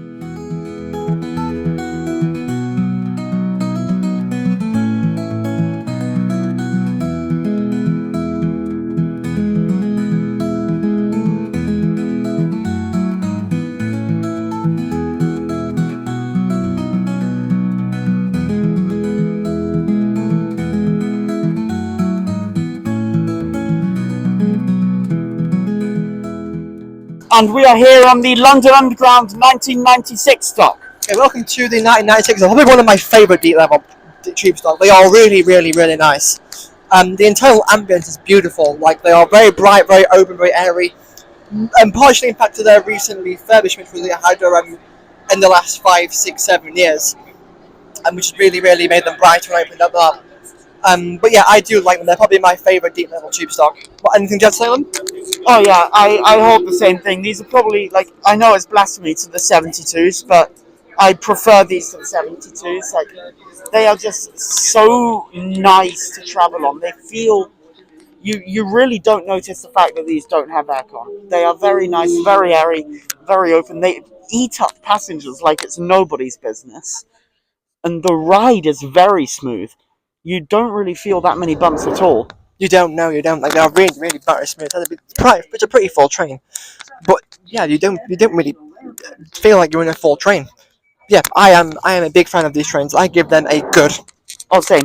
I give these a good. Also, the Jubilee line is sort of like a Bakerloo line 2.0, isn't it? It is, yes, because obviously Bakerloo, Baker Street, Waterloo Railway, and what does the Jubilee line now do? Goes from Baker Street to Waterloo, obviously with stations either end. But you know, Bakerloo 2.0. Yes, and talking about the actual line, just very briefly, I love the architecture. Like, you have 3 different periods of... 5 different periods. 5 different periods of London Underground architecture. The Jubilee line extension, lovely open airy stations, really complement the trains, I think. Oh yeah, 100%. And the other stations complement the trains as well. Like, I just love the Jubilee line. It's such an interesting line to go along. It is. It's beautiful. Definitely one of my favourite lines. And I think definitely this is one of the cases where the trains 100% complement the line perfectly. And you cannot mention the giant section without talking about the noise. They are the icons of the Jubilee line. Once these trains get life expired, the Jubilee line will never be the same again. Yeah, no, like these trains are the icon of the Jubilee line. They're just amazing. Yes. Yeah, I love them. Anyway, on to the next train.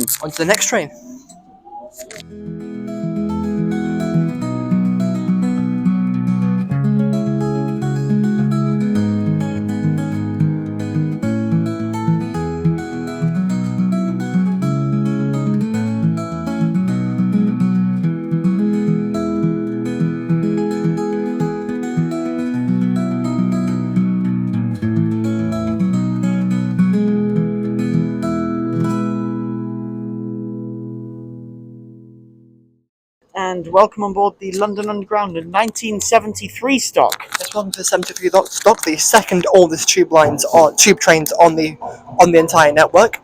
Entering service 1975, but that predates the 72s by just 1 year, and are unfortunately not long for this world. Their replacements are imminent. The 24 stock is currently being built up in Gaul and down in Austria, which will start and entering service in 2025 next year. But yeah, beyond 73s, what do you think of them? I like them. As you said, they're not long for this world. I find it kind of poetic, though, that they entered service in 1975 and they will be leaving in 2025. That is, they will be exactly 50 years old in service when they leave. Yeah, which for a train is actually not bad going. Not bad going at all. So they've done a really, really successful life of service on the Piccadilly line. And they did actually have a midlife refresh back in the mid-1990s to give them fully longitudinal seating. And the same seating actually is used on the 95 and 96 stock, So they pretty much look identical to them on the inside for the general public who wouldn't know any different. They also added new lighting, dot matrix, scrolling screens telling you what the next station is, new announcements and everything. So they did get a big refresh in the mid 1990s. Yes, and overall, I quite like them. They're definitely old. They are from the 1970s. They are the 1973 stock. They need replacing. Same thing goes for the 72 stocks. They are 50 years old. They need replacing, but they don't feel 50. They feel 30. They do, and that is again down to the refresh they had in the 1990s. It gave them intentionally a new lease of life, and made them, which is what I think should happen with a lot of old rolling stock. If there is no possible way of making it, of replacing it, giving stock an internal refresh can really do something to a train. It will make it. It can give them a new lease of life. Give that a tube stock. Give it a national rail train. Giving it a new lease of life, a refresh, a fresh look, a fresh modern feel can really bring the best out of a train that's old. And on the Piccadilly line, just like we did for the Jubilee line, these trains suit the Piccadilly so well. They are the Piccadilly line train. They're the quintessential Piccadilly line train. Yes, like they are. The architecture of the Piccadilly line train is obviously like lovely old ornate architecture. These old 1967 stock derived trains, because these are essentially, the body shells are essentially a modified 67 stock, just like the 73s are basically just a 67 stock. These are modified to have cab doors because the 67 stocks did not have cabs, and I think these old 67 stock derived trains suit the Piccadilly line so well. They do, and I thought these replaced the 38 stock back when they were retired in the 70s on the Piccadilly line. But yeah, I am a big fan of these. I will give these trains a good. What would you give them? I'd give them a good, but they definitely need replacing by now. Their life is over. Their life expired. It's time for them to be preserved and go to history. Yeah. But still, good trains. Good trains. Anyway, on to the next one. On to the next train.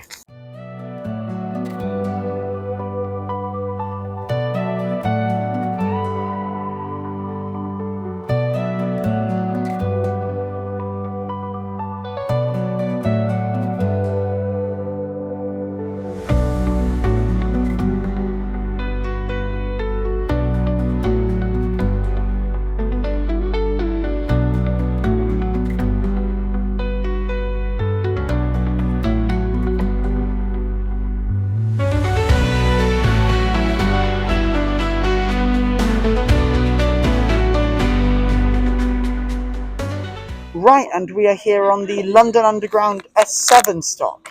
Yes, pretty much virtually identical to the S8, apart from two factors. One car shorter, S7, and number two is there's no bay seating. It's all longitudinal on these stocks, and these are used on the other sub-service lines on Metropolitan. So that is the Hammersmith and City, District, and Circle lines.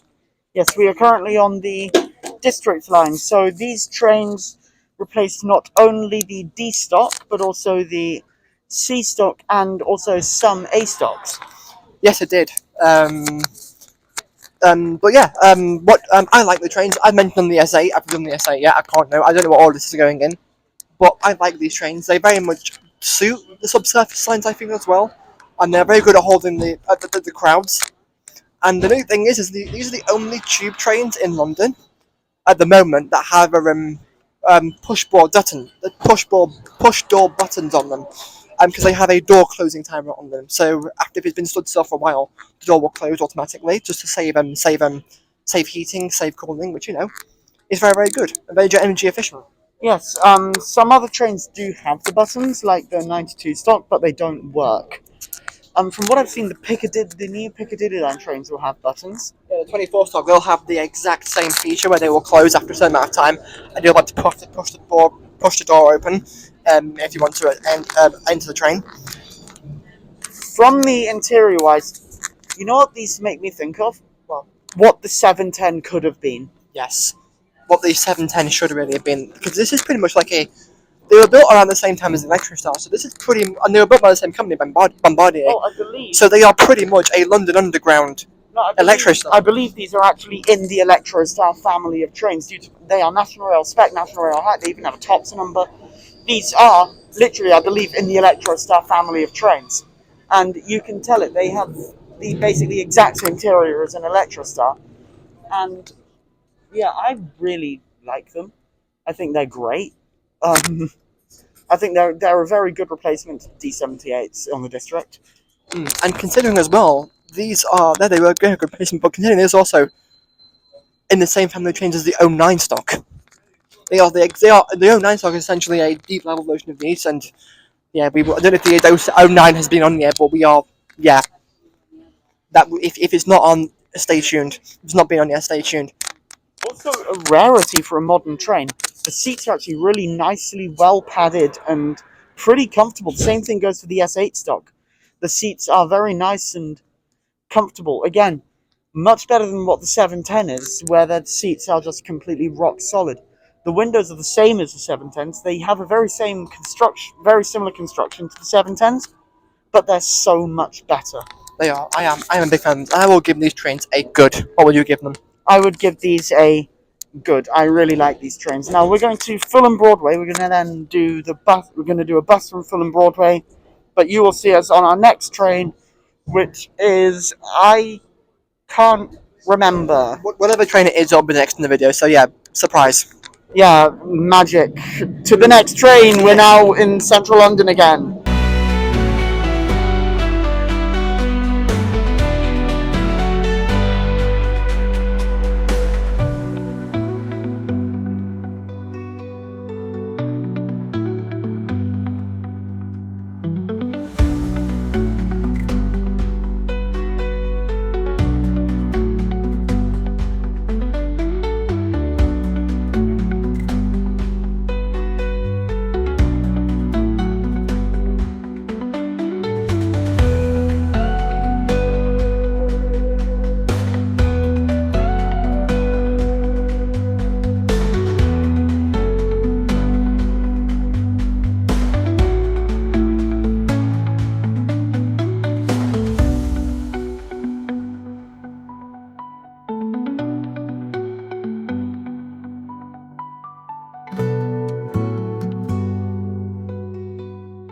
Right, and welcome on board the London Underground 1995 stock. Yeah, welcome to the 1995 stock, which to me seems like a worse version of the 96 stock. It just seems like a bit like rough around the edges compared to the 96 stock. Do you have anything more to say on that? Yeah, it feels a lot more stuffy than the 96 stocks. They definitely feel a lot less modern and open and airy.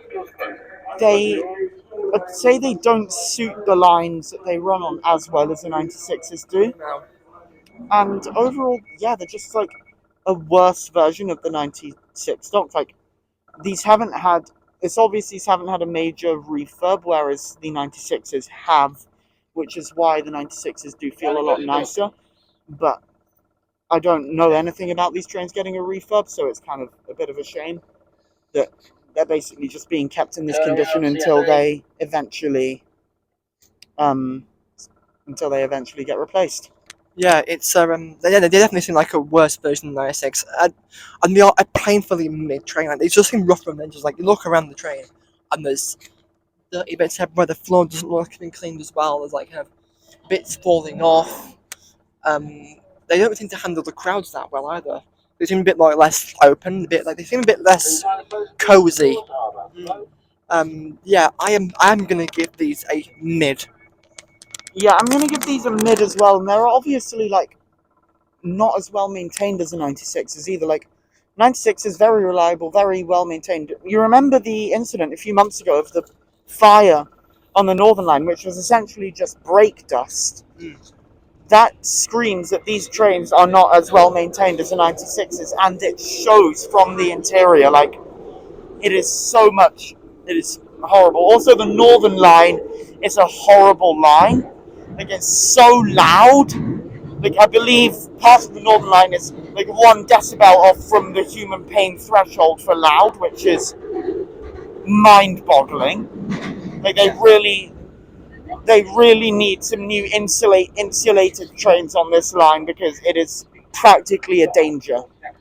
Also, split the North line into 2 lines, please. That would make it much easier.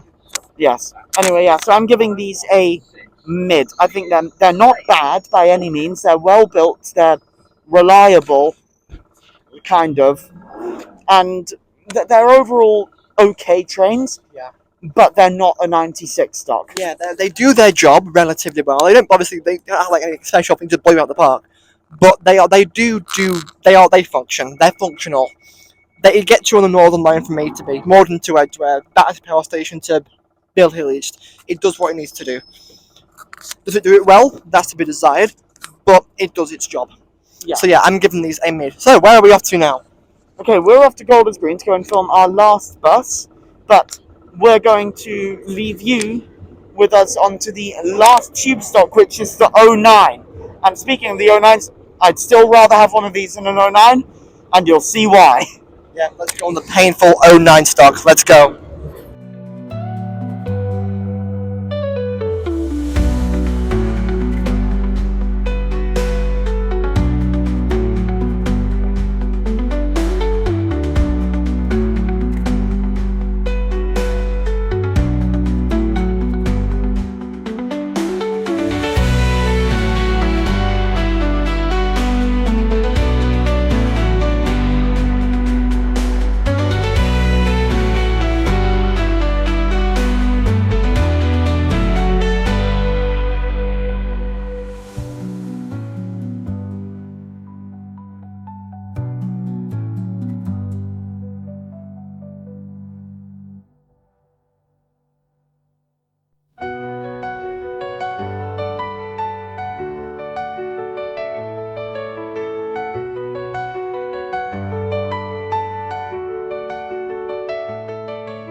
Right, and we are on the Victoria line, and boy do I dislike this. Yes, I am sweltering my balls off. It is so. There is no air conditioning on these trains at all. The old stock, the 67s, had better ventilation than these. Yeah, this is pure sauna. I do not like these trains. They're probably the worst subsurface trains we have. The deep level trains we have on the underground. Definitely by a mile. Yeah.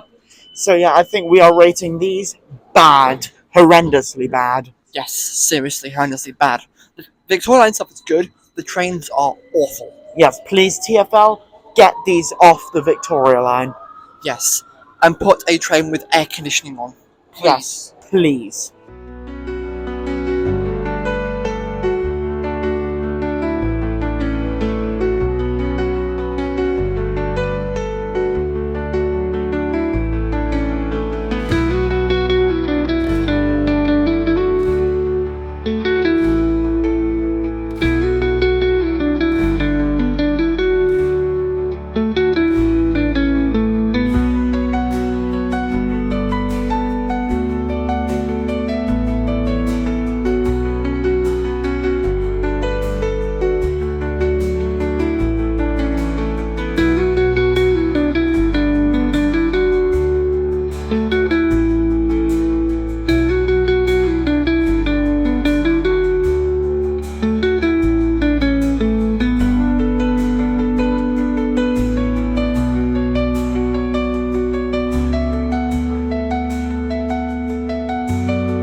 An overground driver whose train crashed through buffers in North London has been charged with falling asleep at the controls.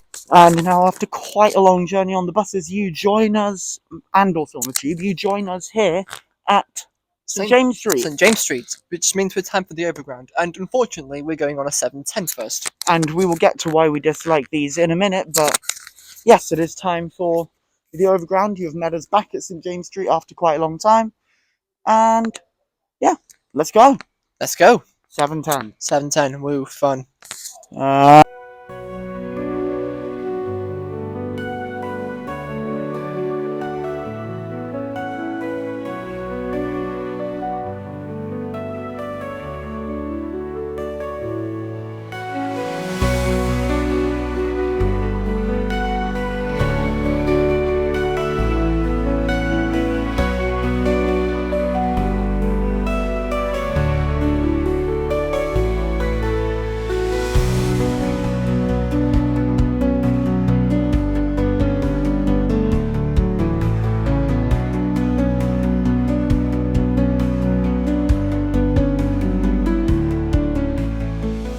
So we are here on the London Overground Class 710. Yes, welcome to the 710. Now, I know you have some strong opinions on these.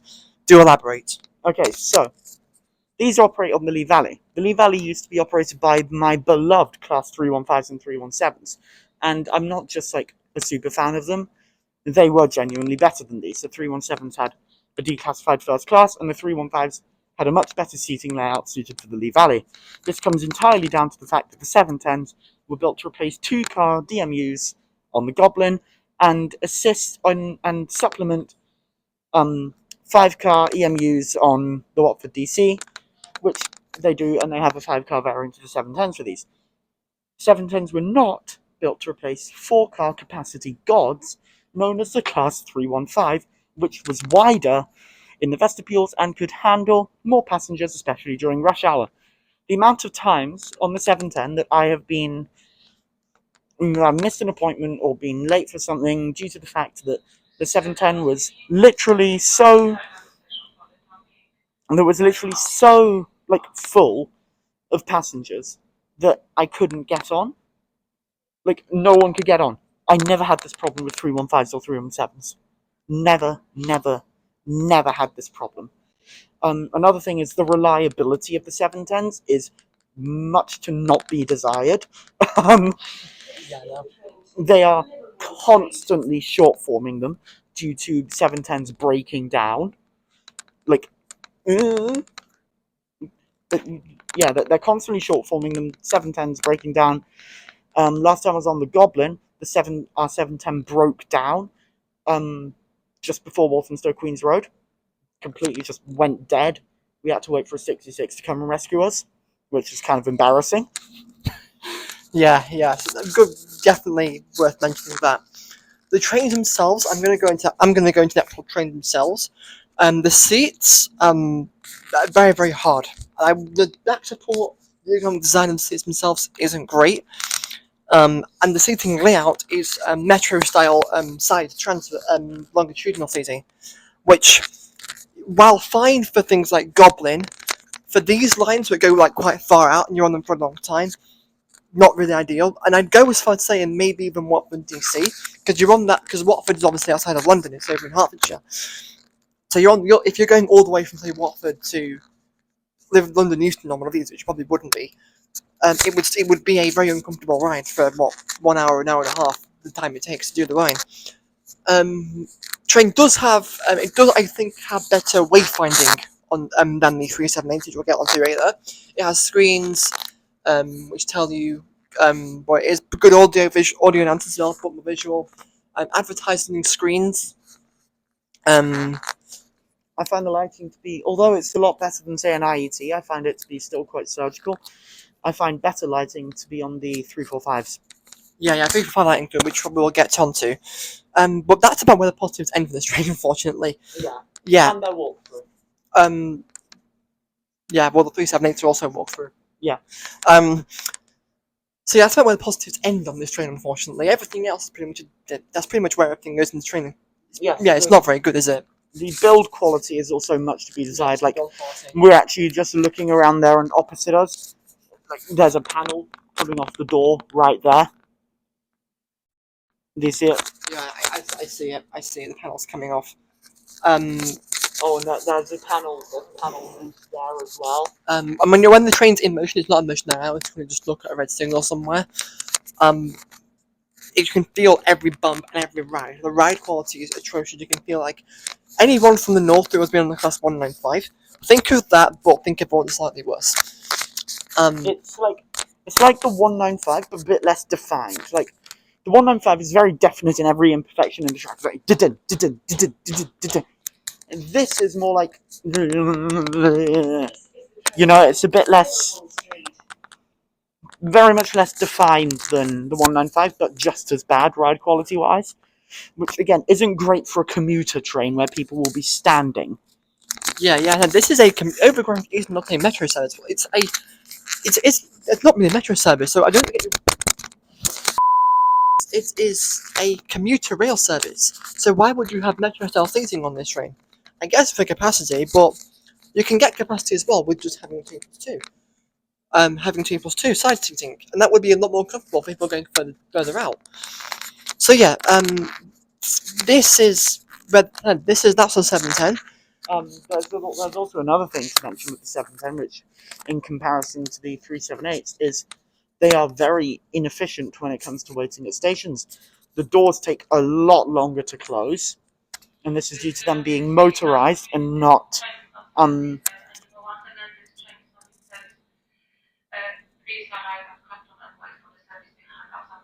And our 710 is just broken down. Our 710 is just broken down. Oh no. Oh, this does not bode well for the 710. Oh, fucking hell. Yeah, the 710 is fucking broken down. So yeah, anyway, we're gonna wait here claps until the next 710, and we're gonna go back to Hackney and get the superior overground train, the class 378 capital Stock. Yes, let's go and get an actually good overground train. I will say though, I do really like the livery on the 710s. I think the livery does look quite good. Yeah, the livery looks good, but they're also starting to retrofit the 378s with that livery as well. So, is that really? I think this train has over a 710. The 710s are really smart. That's what I'll say. Like, they do look the part. They're just not functionally the part. Like, as you see, the 710 is literally just broken down. Yeah, we have a green signal. It is literally just broken down. Yep. Anyway, we are going to wait here for the next 710. Go to Hackney Downs and get a superior 378 capital. So yeah, we will see you at Hackney Downs on the 378. We've been here for an hour and the 710 has not moved. It's not moving. It's still not here. What is going on with the train? What is going on with it? See what I mean about them being unreliable? Yes. You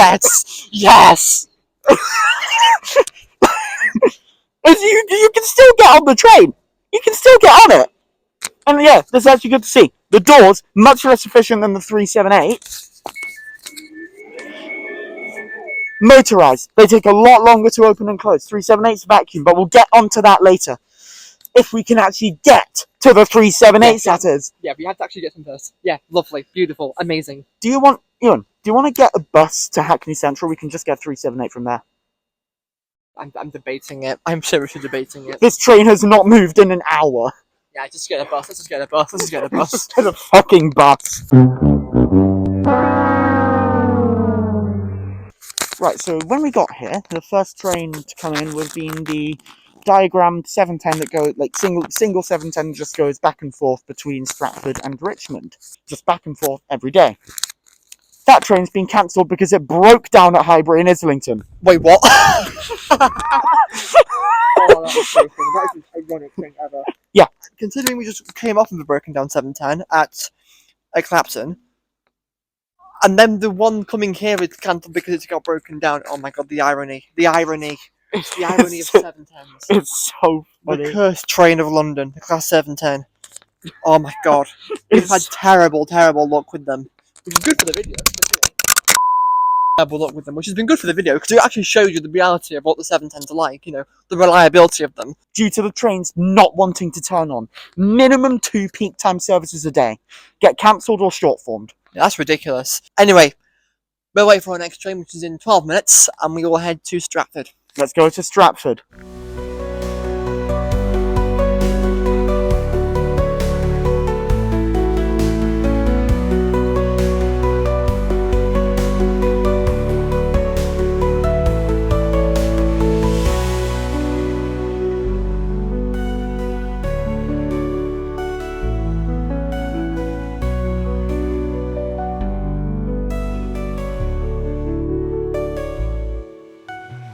And we are here on the London Overground Class 378 Electrostar / Capital Star.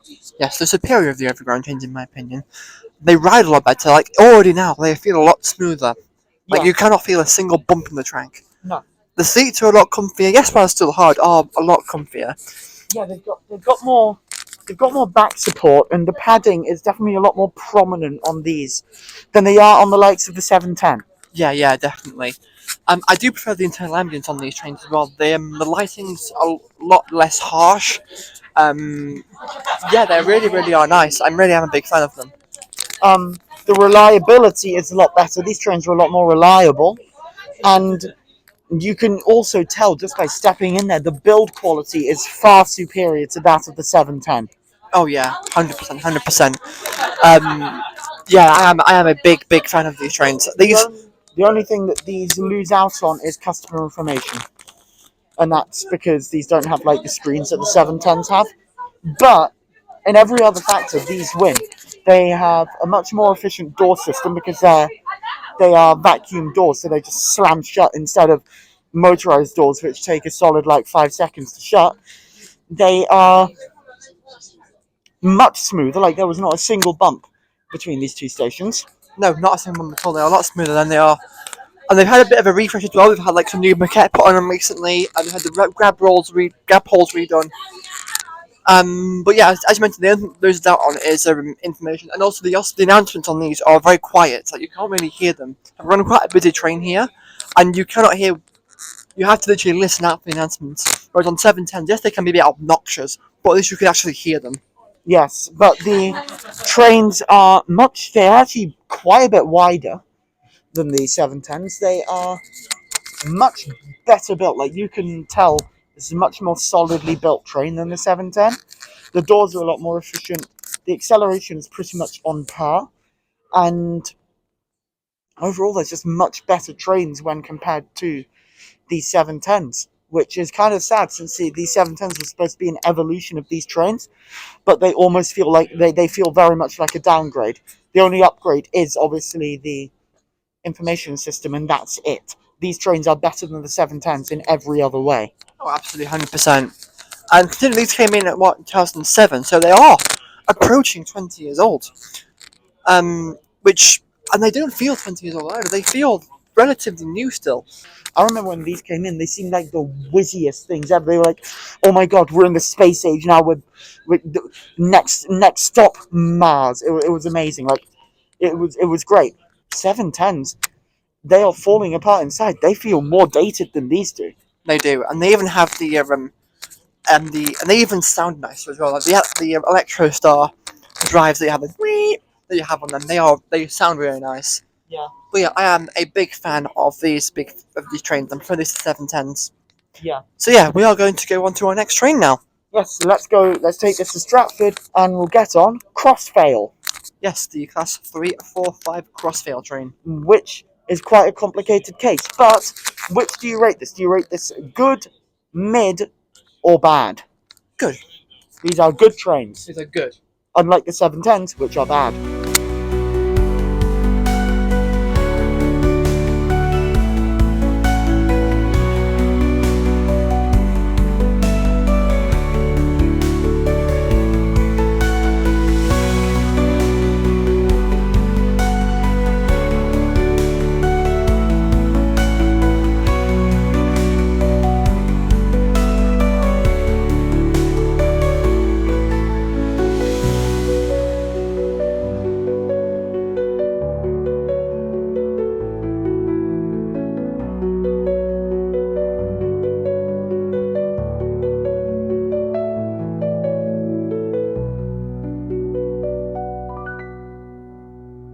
Right, and we are here at Stratford, and we've got off the Superior Overground train, which is, I actually really enjoy that, barely felt a bump. Yeah, same. I didn't even go around the points on Stratford, didn't feel anything.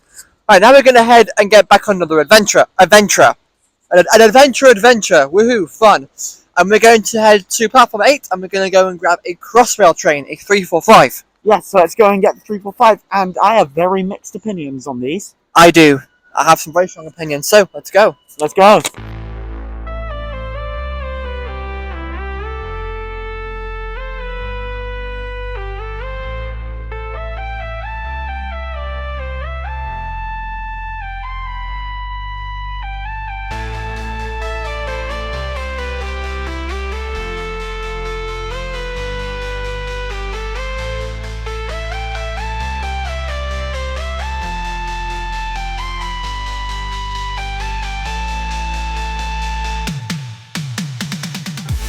And we are here on the British Rail Class 345 Aventra. Yes, the first of the Adventure family of trains, which were introduced quite a while ago now, actually. In about 2017, I believe it was, around then. Rip the Paps. Yep. And these because these are the first ones, they still have Electrostar signaling and everything in them still. Yes, so technically these are Electrostars with an Aventra body, whereas so they are a lot more reliable than 710s, which is good. Seating layout I much prefer to 710s because they've got these lovely like bay seats area. Now, and these don't actually are quite comfortable. They're quite hard, but the ergonomics are a lot better on them. Yeah. But this is where the controversial thing is, because Crossrail is famous for its core, which is the kind of underground section. But it's not just that; it's also suburban railway line. It goes all the way out to Shenfield in Essex and Reading in Berkshire. It goes a long way out. And are these trains suitable for those long distances? No, they're not. For the core, they're fine. For anything else, they are not. Like, I would not want one of these trains all the way from Reading to Paddington, or from Reading to Abbey Wood, or from Shenfield to Heathrow. No. It's too long, and these trains are not meant for it. And another thing is, these trains do not have toilets either. No. So if they say that all stations have toilets, they don't, because not all of them work. Like the many of times that I've been to Ealing Broadway, and the toilet just isn't working. It's a complete lie and a complete joke. Just put the toilets on the trains. Simple as. Anyway, what would you want to say? Yes, so it is embarrassing. Like these trains they're fine for Crossrail core. The ride quality isn't the greatest, but they're fine for Crossrail core. Outside of that, they run regional commuter services. They don't have toilets. They have USB-C plug charging sockets in some of them, but they don't have plug sockets, which is not good. They don't have tables. They don't have any luggage space for the airport services and the longer distance services. These are not suitable for the longer distance services. Also, they want to expand into the southeast. They're not third rail capable. So that means they would require all new infrastructure for the southeast. They should have just got to zero cities. Because if you look at Thameslink is the exact same concept as Crossrail, but the rolling stock is so much better suited for it. Like, the Class 700s suit Thameslink so much better than they do, than the 345s suit Crossrail. The 700s are much better. They have much more capacity. They eat up passengers. The seating layout is a lot better, especially for long distance services.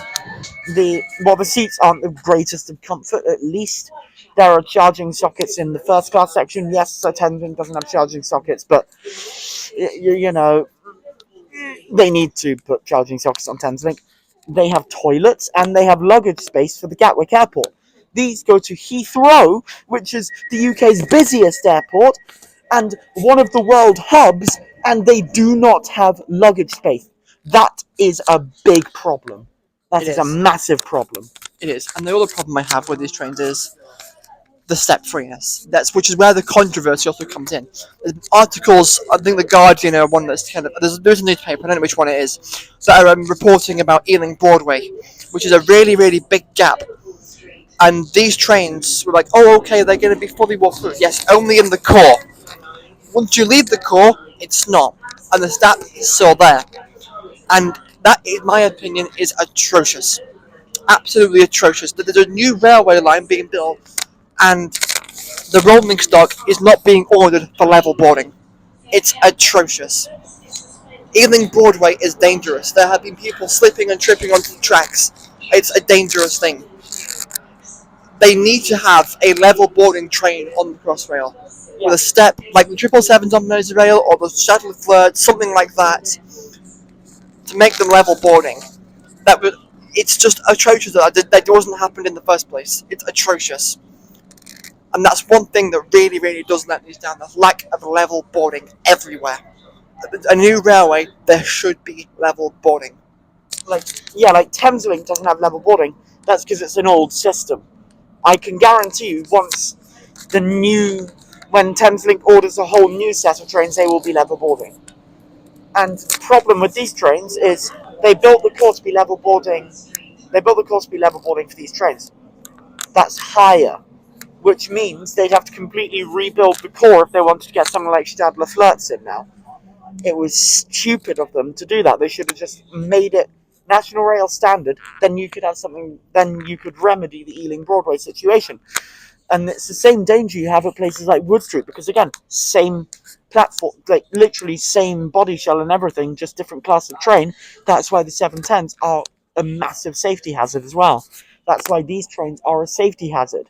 Like, they should have just got level boarding trains for the parts that are not level boarding, because they can't change the height of Ealing Broadway platform due to other trains passing through it. Yes. It's atrocious. So yeah, final opinions on these. Good, mid, or bad? I'd say mid. They're good for the Crossrail core. Outside of the Crossrail core, they're not good. So yeah, they're mid. These are mid. Yeah, I'll agree with you on that. They are in the mid category for me. As you mentioned, Crossrail core, they're good. Everywhere else, no. Lack of toilets, no.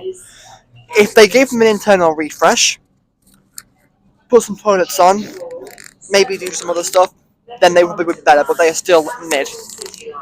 Yes.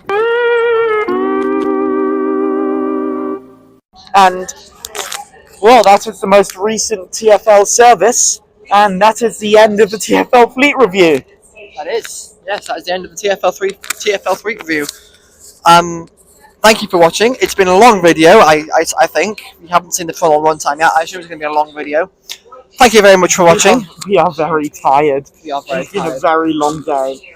At time of recording, it is currently 00:13. Anyway, yeah, so the amount of caffeine we've put into ourselves to be able to do this video is insane. For context, we've been up doing this video since 6 a.m. Yes, we left the house at 6 a.m. Please, save us. Anyway, Please leave likes and comments on this video. Share it to all your friends. Get as many views as possible, because it's such a long video, so much effort. this is a long video. Yes, we are tired. We are worn out, but we're doing it for the content. So yeah. Anyway, that has been us. We are going to go back to yours, and we're going to get some sleep. I have been Willow, And I have been Ewan. and we have been waiting to say this for a long time. We will see you next week. See you next Goodbye. week. Goodbye. Goodbye.